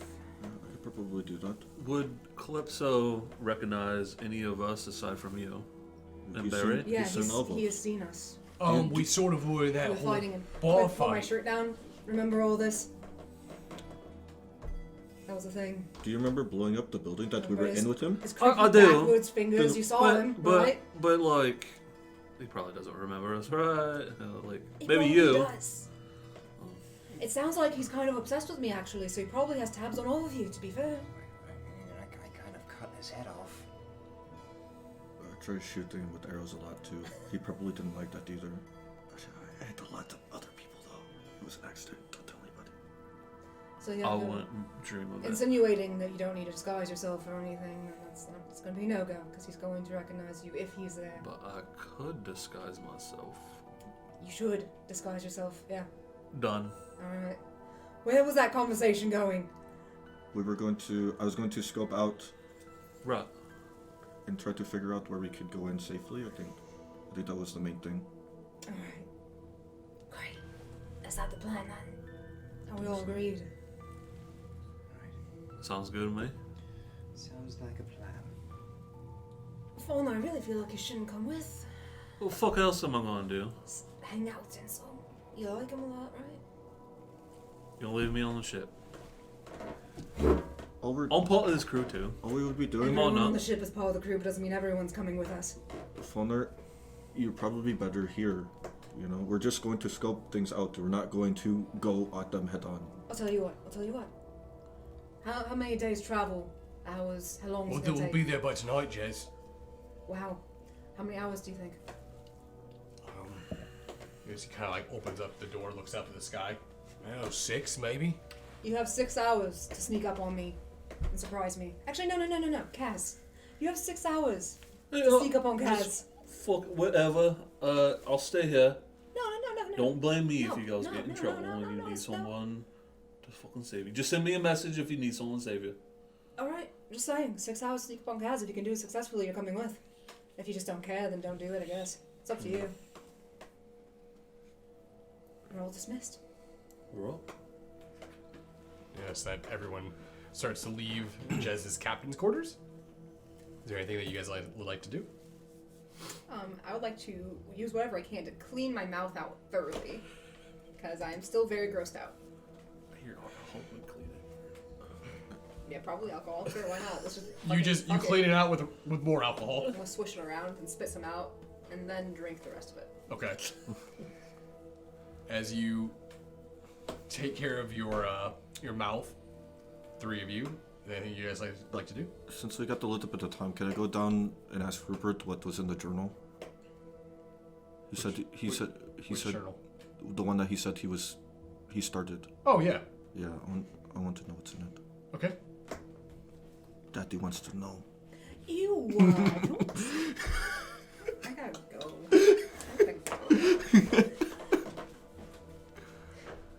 So you head down to his room. Yeah. I know I've been asking you a lot of questions. Hello, hi. What is in the journal? My journal? Yeah. Why? What's the matter? What's in my journal? Well, see, I kind of made Sky mad at me a little bit.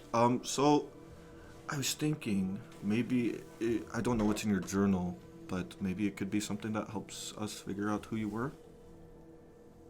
Is it something that you're like memories, maybe? No. He just lifts it up and shows you. It's just a picture of like a stick figure of him and you holding hands. So this was my first one I did. This is me, Rupert, and this is you, Lavende, and we're holding hands. I thought you said it was a journal. Yeah, it is. What is that a journal of? Like, I mean, I get the pictures, but like, why did you... Things I'm doing. I thought maybe it could help you. It was a blank book, and I've just started putting stuff in it now. Maybe you should, because you said if you feel like maybe if you ever think that there's something that maybe we could use to help you figure out who you are.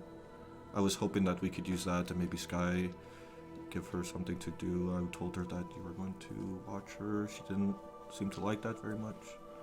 I have plans for that, I think, but I see here. The next page I put. Oh yeah, here we go. Just woke up. I had some milk for the first time. Not bad. yeah, milk is pretty good, I think. Yeah, it says. Oh, here we go. Here we go. Evening. Not sure if I need to wear shoes or if I could find shoes to fit my feet. Oh god, is this the journal? Oh god. So this is not exactly what I was expecting. I'm going to be honest. What do you with think was in my journal? Well, I mean, things like maybe to help you kind of track things. Maybe you should use it to. Are there any memories? Maybe. I'm not getting memories. I'm just getting knowledge. So maybe you should write down the things that you're learning. Everything. I mean, maybe it could help. Point to what. All right. What type of person you were. I don't know. Carrots. Hay. Doorknobs. Wait, hold on. Wax. That's not what I meant. Okay, never mind. I was wrong. I'm going to leave. And I'm going to turn and leave. Frustrated. Did I do something wrong? I'm going to go help everyone up on the deck. Okay. All right. As everyone's up on the deck, those who are dealing with rigging and everything like that, you do notice that the ship begins to slow down. And you notice that the sails are raised. There's no wind really blowing, and the sails aren't, sails raised means they're not down, right? Yes. Okay, just making sure. The sails raised. The ship is really not moving. It's kind of just wading through the water. You notice that Barry looks over towards you. Loveday, you don't mind grabbing the rigging over there? Yeah, I'm going to. Yeah, we're going to move it over before we drop this. Wind's about ready to pick up. What's that? You all start to feel the ship start to kind of lower. And you notice that Barry stops what he's doing. He runs over to the side. He looks off. And as soon as he looks off to the side, you see bubbles starting to bubble on the side of the ship. And the ship is slowly sinking. Barry goes like, oh god, we're sinking! We're sinking! And he moves over and you all see he flips open the lower deck and he looks down. There's no water downstairs!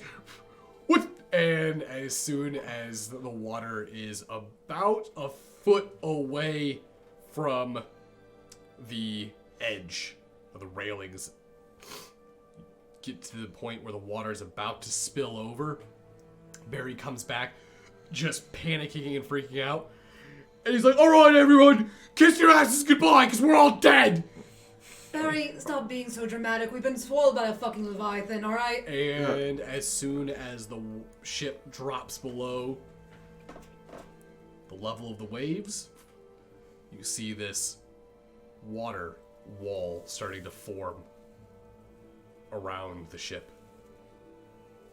And soon you see a complete bubble around the ship. And you see waves. You notice that Barry walks over and touches it, puts his whole hand into the water, pulls it back out. You see his hands dripping wet. Where the fuck is that diamond? You see the lower deck door open up. You see Hakan and Brutka coming out. And as they look up at the sky... See? I told you it'd work. So you all just went ahead and did this without telling anyone. You just did it. You just went ahead and you're like, hey, why not? We'll just do it. Brutka goes, Captain, I told him that you weren't quite sure if it was going to work, and we weren't quite sure, so I told Hakan, and Hakan was pretty adamant that it would work, so he said he would prove it, and I tried to stop him. Look at Barry. Barry thought he was gonna die. I didn't think I was going to die. Because you didn't want to tell anyone. I thought I was going to die. Honestly, even if I would have known that the sea diamond was doing it, I still would have thought we were going to die. Old man is still growing his nub back. He almost has it back and he thought he was gonna die. You tell the captain about these things first. Just do it. You notice that Hakan Apologize. Won't do it again, right? Without asking. Okay. But the sea diamond, it's working. Yeah, I see that. Thanks. I'm not sure how much air we have in here, but I would assume that the size of this dome is quite large. So Wait. Go back to the air thing. You know how much air we have? I would assume that we probably need a surface to get more air before we would submerge again. So I will bring the ship back up, but I would assume that while we're submerged, probably have maybe a day and a half's worth of oxygen. I don't like guessing how much oxygen we have. Is there a better way to figure that out instead of just guessing? I don't want to, die from asphyxiating in a bubble under the sea. Well, off the top of my head, I can't quite think of how I would measure that. Alright, But let's just pop back up there. How's that sound? okay. Just get back up there. Thanks. You're breathing fine, though, right? I think, yeah, it's fun. Yes, I think it's just quite something. I haven't seen anything like that. So, can we see, like, where the bubble stops? Like, Yeah. where the water's... You notice that the rest of the crew has now come up because it's almost like the sound of the surface world has just completely ceased. It sounds like you're submersed. It sounds like you're underwater. There's this echoey sound. You can actually look out into the ocean in every direction now and just see the vast depth of infinite water. How far from the top of the ship, like the mast, is the end of the bubble? It goes all the way over it. All the way over it? Yeah, so if you went all the way up the crow's nest, you'd still be in oxygen. Or you'd still be in air within the bubble. You notice that as the entire crew comes up onto deck, they are all just in awe of the spectacle that they're witnessing. You notice that Tinsel even just goes, yeah, this beats being dead. There's a moment of just this strange serenity as you feel the ship just gliding through the water. Take it all in, lads, because we're going back up before we die. I'll get her back up, Captain. Thank you. Yes, that Hakan heads back down to the lower deck, I swear to God, if you tell me I see anything in this fucking water, I'm gonna flip this table. and you start to feel the ship raise. And as it does, you watch as the water begins to cast down like a cascade off the sides of the ship. And you feel the vessel return to the top of the waves. It probably drops down, I would say maybe somewhere around 80 feet. So you go probably about 80. So you do need quite a bit of water to actually use it correctly. Hakan, is that all that diamond can do? Can it make the ship, I don't know, like go invisible or something? Not that I'm aware of. I will say this, though. The diamond is very unstable during storms. I wouldn't recommend us using it if we were in a storm. So, unfortunately, we'll have to ride out actual storms if we manage to sail through one. Good to know. other than that, it's diamond that lets us sail under the water. Yeah, it's incredible. I just, want to know more about how it works before we go using it. You can control it. I do believe that we could go deeper if we wish. That's always a good option. They say deeper is always better. It is. Jesus Christ. Especially if it's really wet. So I like that option. That's good to know. But yeah, like I said, let's learn a little bit more about it if we can. Sure. I'll see if I can find any more information on it. Good. Anything else, Captain? No, not right now. I might think of something later. I'll let you know. Alright. As Khan turns and leaves, and then the ship continues as it was. Eventually, if no one has anything else to do, night falls. And the ship does slowly make its way to the outskirts. Fort Rosalina. Everyone on deck, your brow is heavy with sweat. The humidity of the strand has really peaked today. Winter is still in effect in this region of the world. However, winter is on the downhill slope now. Eventually, this nice, calm, and chill climate of the strand is going to turn into sweltering, blazing, malaria-infested humidity and heat.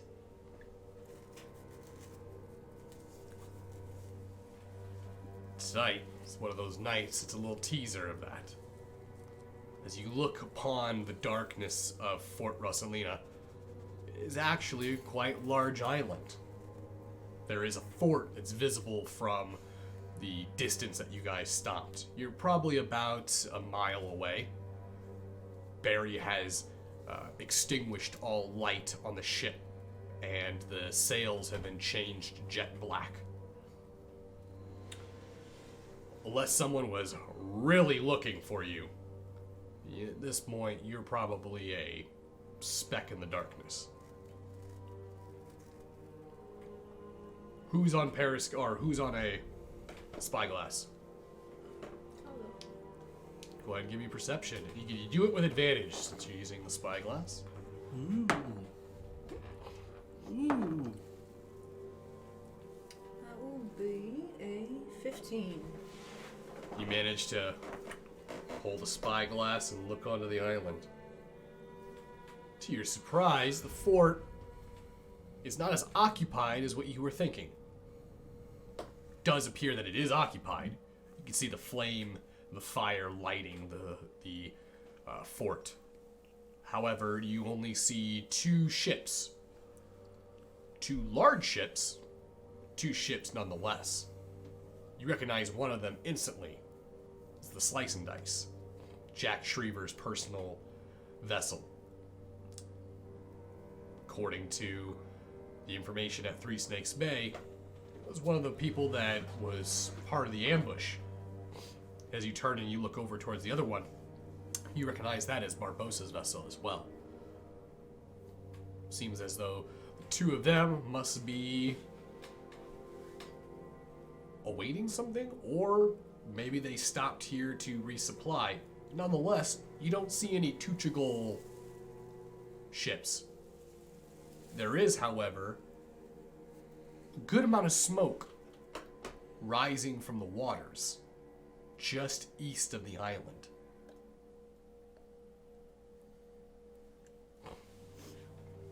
Can't see anything but the smoke. You see plumes of smoke coming up, but you don't see what's burning. You don't see fire, but you see smoke.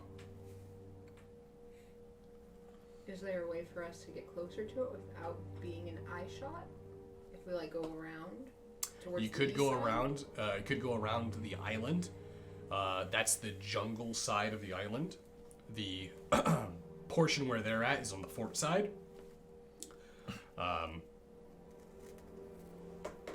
but you'll eventually get to the same point where you be in the same kind of location. If you want to picture the fort, it was on the east of the island. The west end of the island and the center of it is very jungled. It's very heavily overgrowth. And then to the east of the island, and the water's out here, so just past where their ships are docked, you see smoke rising, pillars of it, multiple ones too.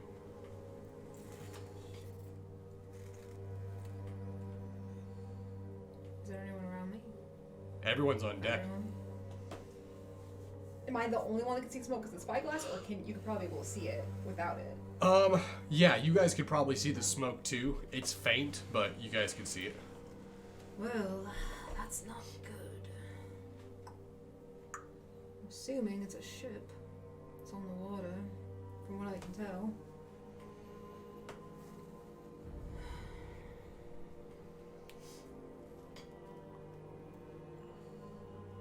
Well, I suppose all we can do is continue with our plan, Lavender. I can see what it is. If it is a ship, maybe I can explain what it may look like. You know, the symbols or anything like that. See what you can do. If it's dangerous, don't get too close. Though. Yeah, I'll try to make it quick, and I'll go that way. See if I can find somewhere where maybe we can kind of sneak our way in. I'll do my best to figure out something. Good lad. But I'm ready whenever you want me to go. I can go whenever. Whenever you're ready. Sooner the better. All right. Hopefully I come back in one piece. I'm gonna go and do my thing, jump in and. You're wild shape into a shark? Yep. You jump into the water? Yep. Same as I always do. Okay. And what are you planning on doing? I'm going to jump towards the fire, the plumes of smoke first. I'm going to go to that first thing. Okay. And then if I can, kind of keep an eye out on anything else that may. Well, you really can't see anything on the surface. Since Yeah. you're a shark, your sensory is water-based only. Well, I mean, like, anything else in the water that may. Yeah, if you see anything in the water, you Yeah. can definitely do that. But Yeah. you wouldn't even be able to tell what's going up on top of a ship. Yeah. Because your eyes are on the side of your head and you're underwater. Sharks don't really kind of like, they don't pop up Yeah. and look. But either way, that's what I'm doing. Okay. Maybe if there's somewhere underneath, like a cave or something. You swim and head over towards the smoke pillars. Mm-hmm. As soon as you get in the water, can you go ahead and give me a perception check? Let me double check. What? Oh, what? Why Perception would you check. be like this then? Because that's what he's doing. He's, What's in the water? 17. 17. The moment you touch the water and you transform into your shark form, you immediately smell blood. Immediately. It's Ooh. potent. So I'm a shark. Am I okay? No, you still have your senses. Okay, I just have to. That's why you can smell, bro. Well, no, I didn't want because like. Yeah, no, the Okay. animal instincts don't take Do a over. frenzy check. Okay, I'm going to. I'm going to follow it. You're gonna follow I'm assuming what? it goes right to the ship. It heads towards the island, yeah, definitely. Oh, it heads towards the island, not the smoke. No. Ooh. I'm still going to keep that in mind, but also. Yeah. Ooh, get the fuck out of here! Why are there birds underwater? Well, what kind of is it? Can you tell what kind of blood it is? It's blood. Well, I mean, You blood know is blood. You know it's blood, yeah. Blood is blood. I'm going to keep that in mind and. Okay, so what I'm going to do is I'm going to follow it until I have to break away to go towards the plume Okay. of smoke. You follow the scent of blood all the way up to the beach. Oh, it's all the way to the beach. And as you get to the beach, it is overbearing. Mm-hmm. And you can see with your eyes that the water is red. Okay. As you turn and kind of veer away from the beach and start moving away from it, you can smell and feel that cloud of sanguine spreading its way out into the ocean as the tides push it in and back out. As you look over towards the pillars of smoke, underneath the waves, you see large pieces of debris. Mm-hmm. You see fallen masts and ship planks and sails. The wood that is now sunk down to the seabed. You can see on the surface of the water, there appears to be pillars of smoke rising up from what look like smoldering heaps of floating wood. Mm-hmm. Whatever happened, you at least count 4 vessels Jesus. gone. Can I tell, like our thing, our sails? Like, is there any defining thing that I would recognize? Yeah. You notice that on the sails there appears to be a gold bowl, which is the country flag of Tuchigol.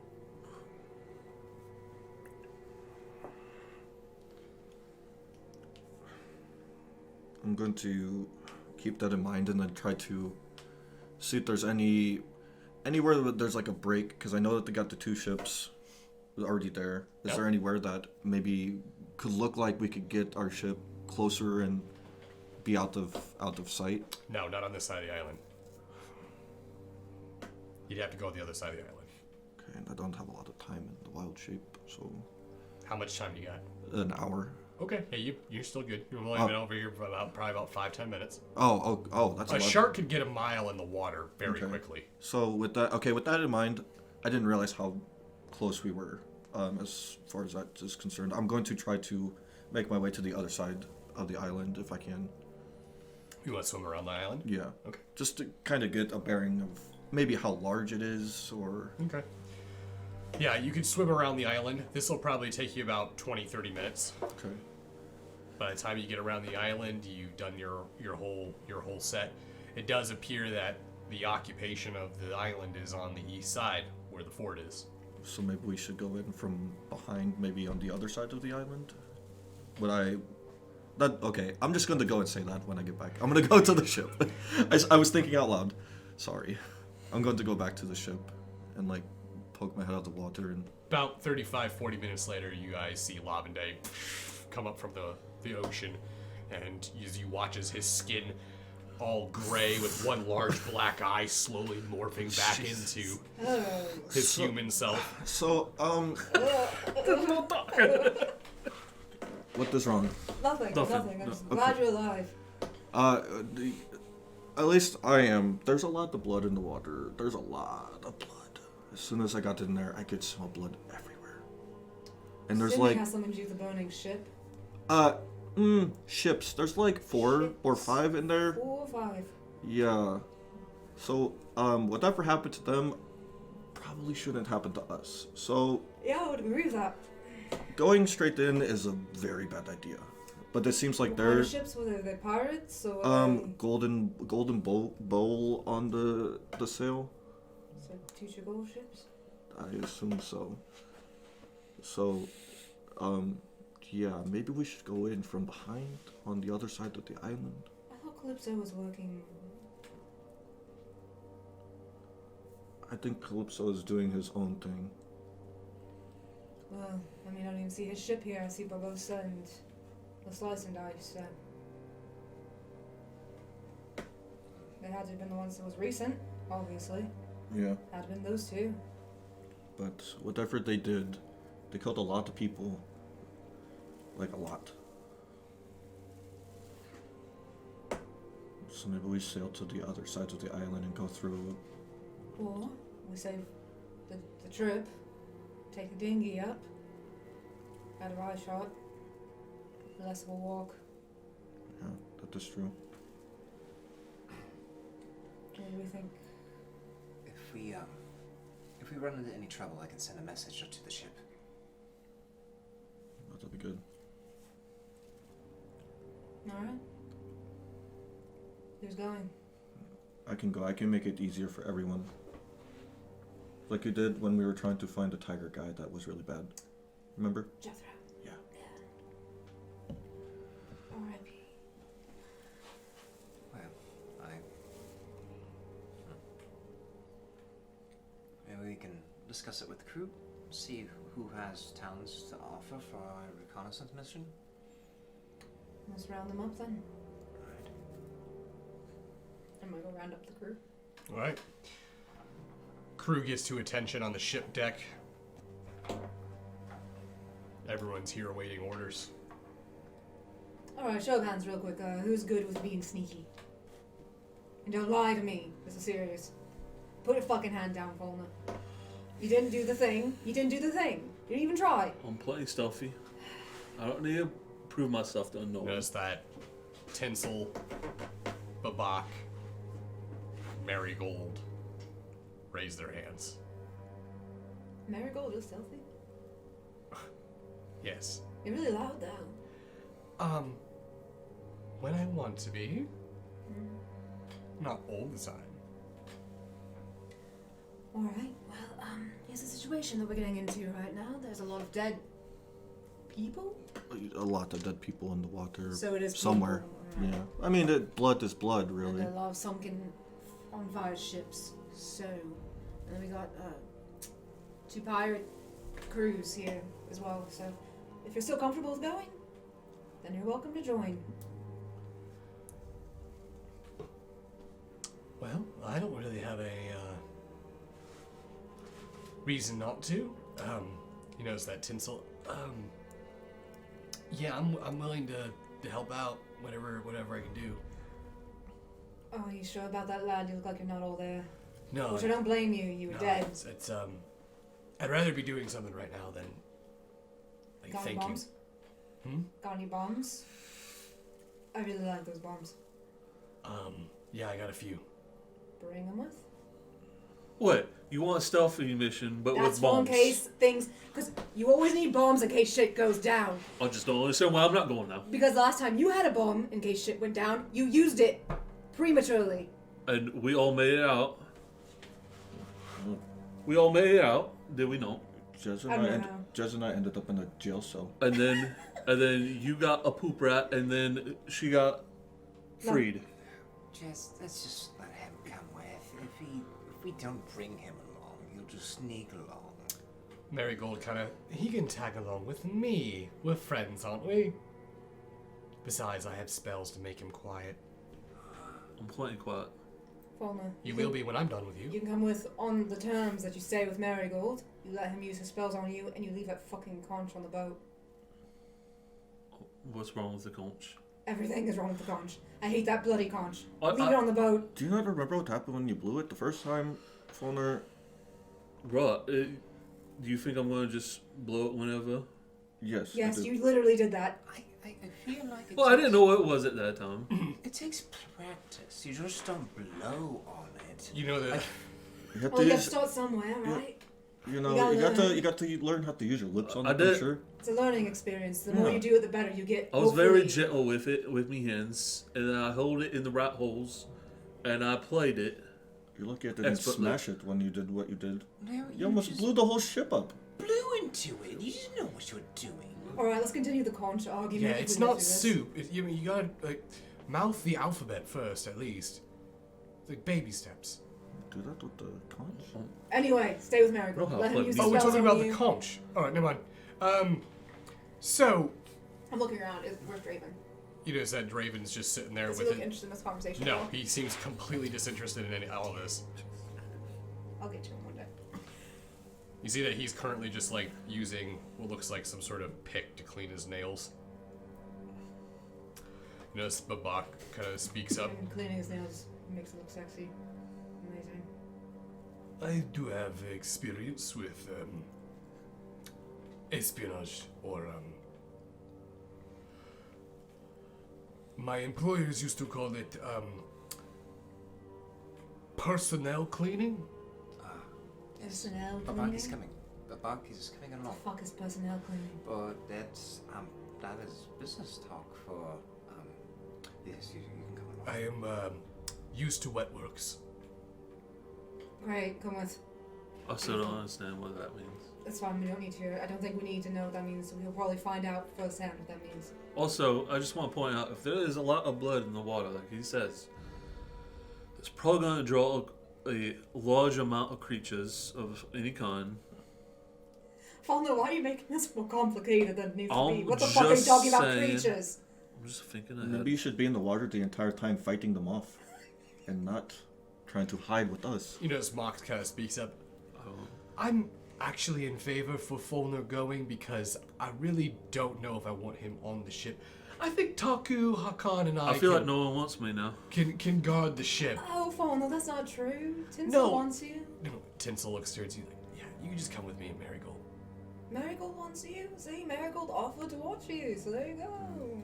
You just have a very abrasive style. Like me, I have abrasive style. It's just, you know, you got the big sword and the big large arms that probably hit a bunch of sticks and stuff. I don't know. Throw a lot of boulders. Yeah, it's, you know, like I'm smaller, you know, I'm a little bit more compact, you know, lighter on my feet. Fulner, I mean, let's be honest, I think everyone can tell, like, I'm a Padfoot. I think clearly you were born more of a, you know, stout halfling. He's saying the muscle weighs you down. It's all a muscle. It's a compliment. You notice that Tinsel actually has... Actually, I want to show you guys something. You guys look down towards Tinsel's feet. Notice he's wearing shoes, actually. You watch as he takes his shoes off. See the top of my feet? You guys realize that there's no fur. Alright, you shave or something? No. Show him your feet. Well, I mean, they're already all out. I never wear shoes. Why do your feet look nice? Because I'm a Padfoot. What does that mean?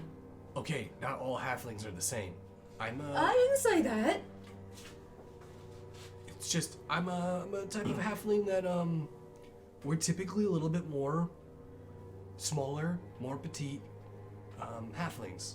You know, I think it might be just like a regional thing. But, you know, certain halflings that live more closer to mountains and higher altitudes, they tend to be a little bit more stout and sturdy, and the ones that live more in the flat plains, we tend to be a little bit more leaner and smaller and quiet and not hair in weird places. Yeah, I appreciate this biology lesson and everything, but we need to get going. Right. Just make sure Fauna doesn't get us killed. Fulner's good, all right? I mean, well, good. He's good at doing what he does best, which is killing things. Great. Right? I can kill things. Point me towards something quick. We are going to gather information I'm gonna point first. towards Cass. Something tells me you can kill Cass. Well, she just does have a point. Well, Okay, to the dinghy. Everyone have what they need. alright. Let's go to the digging. Barry looks towards you. I'll sail the ship to the west end of the island just so that we don't get spotted. After that, I'll go ahead and I'll anchor down, and me and the rest of the crew will keep an eye on things. If we're getting attacked or something goes wrong, I'll fire a flare. Perfect. So, before we get on the dinghy, well, actually, as we get on the dinghy, I'm going to use disguise self, just make my clothes all black. Okay. Petra, is she? She's on deck. Do you know sending? Absolutely. Alright, I will most likely communicate with you if we have any issues. Understood. Alright. And she looks to Barry. It is right. Yes. I'll do my best. I'll get below deck and I'll start warding the ship. And anyone who's hostile will have a very rude awakening getting home. All right, I like that. Sorry for thinking you're a witch. No, I am a witch.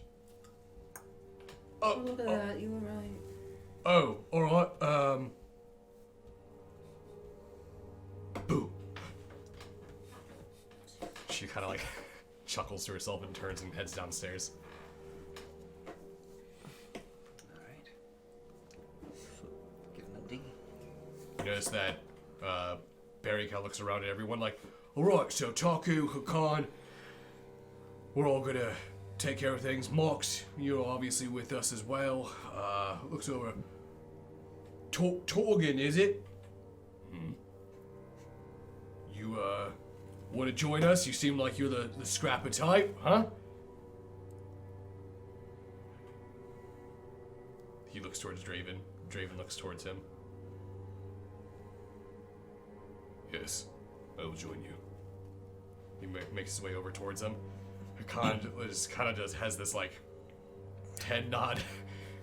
And then Barry looks over towards Claudia and Sky.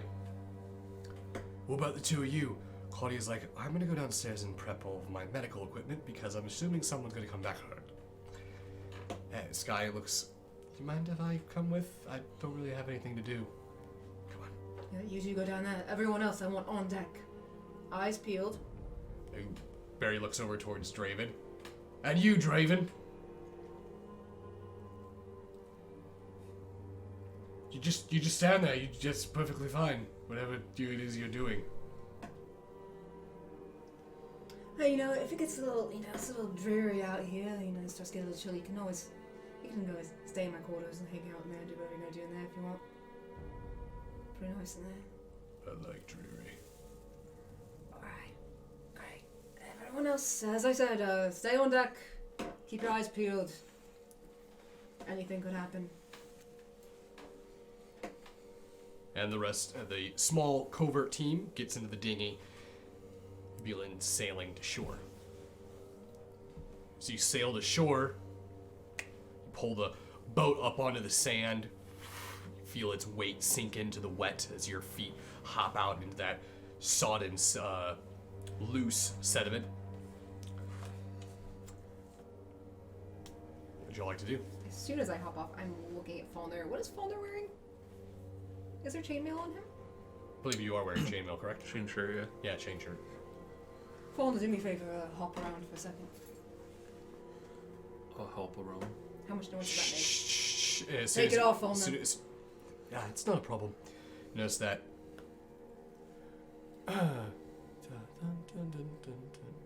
It's been a while since I've used this one.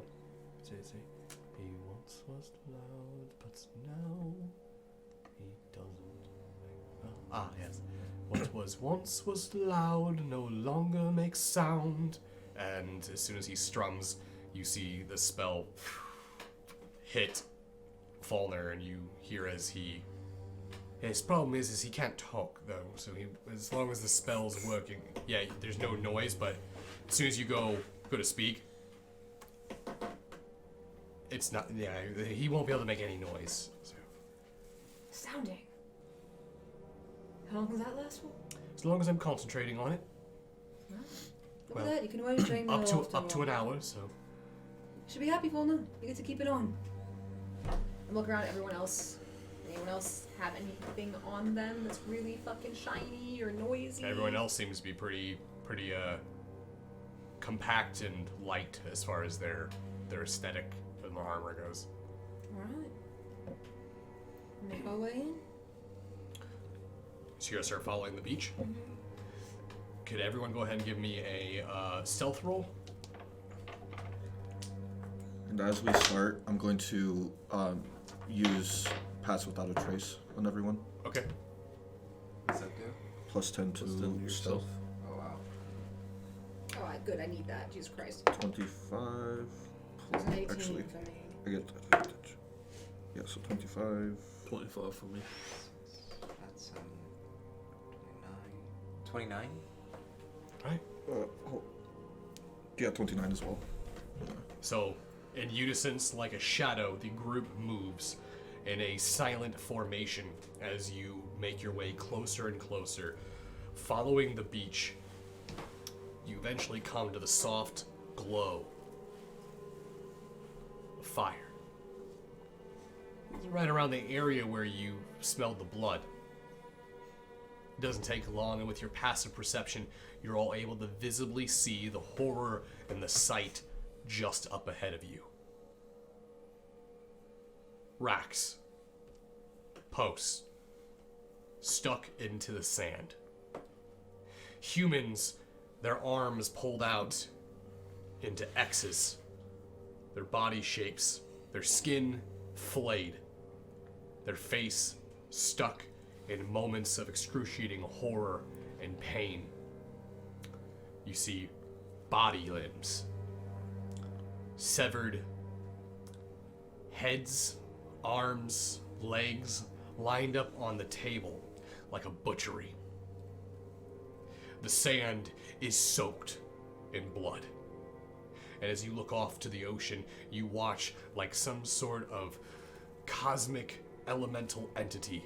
It seems to be grabbing the blood and just pulling it into the sea as it drips from these racks and drips from the tables. You hear the sound of footsteps as you see what looks to appear to be a pirate making his way up.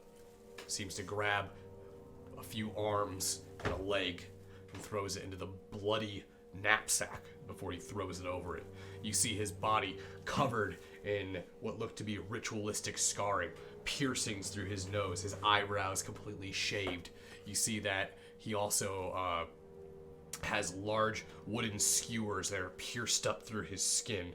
You see that his large patches of flesh seem to have been carved away and flayed at one point, just leaving behind grotesque patches of scar tissue.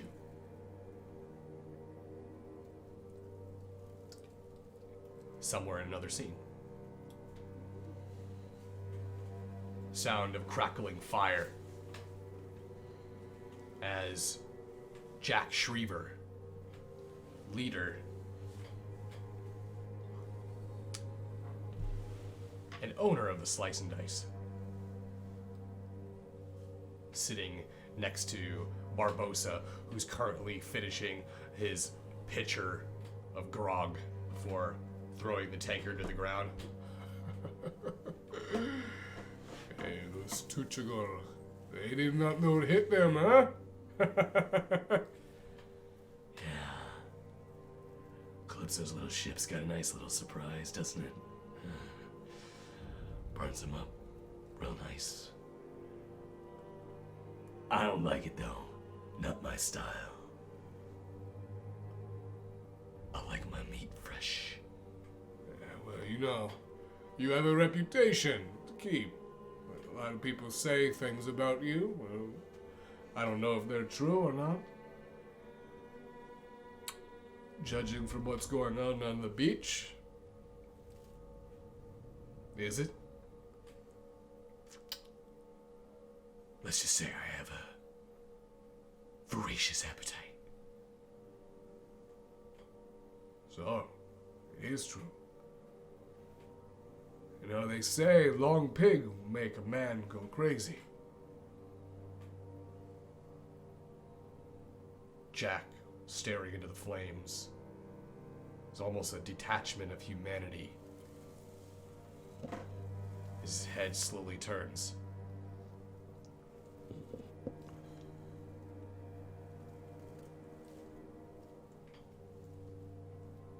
You don't really think Calypso's going to, let us coexist in this new strand he speaks of, do you?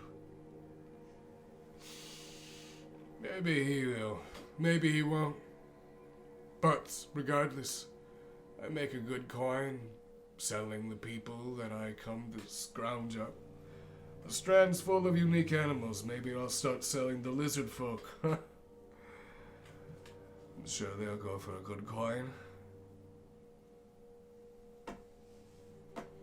Yeah.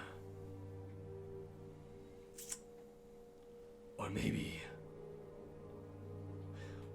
I just take what I want. And Calypso can deal with me. You are crazy.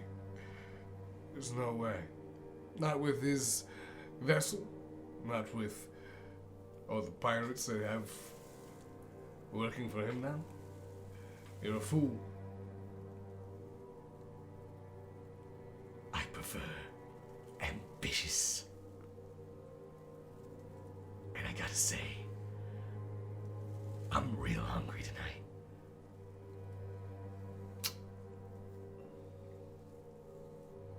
And I'm tired of chuchuko meat. As Barbosa sort of looks towards him.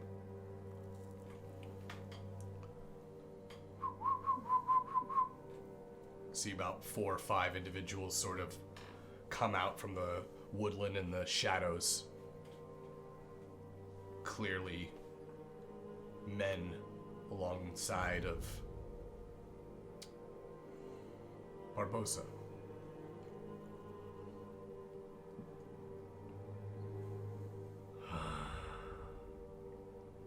So it's a fight. I like fighting. You watch as he picks up his blade. It's a rather vicious looking, almost Bowie knife blade. You watch as he splits his tongue. And blood begins to fill his mouth and drip over his chin. You really are fucking crazy.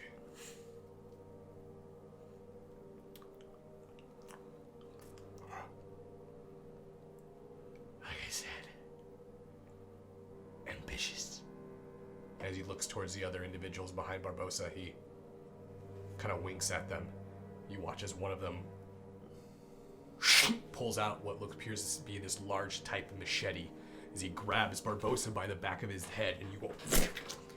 You watch as Barbosa's head cleanly leaves his shoulders before they throw it into the pit. You watch as Jack stands up, moves over to Barbosa's body as he runs the blade down the skin. He looks over towards them.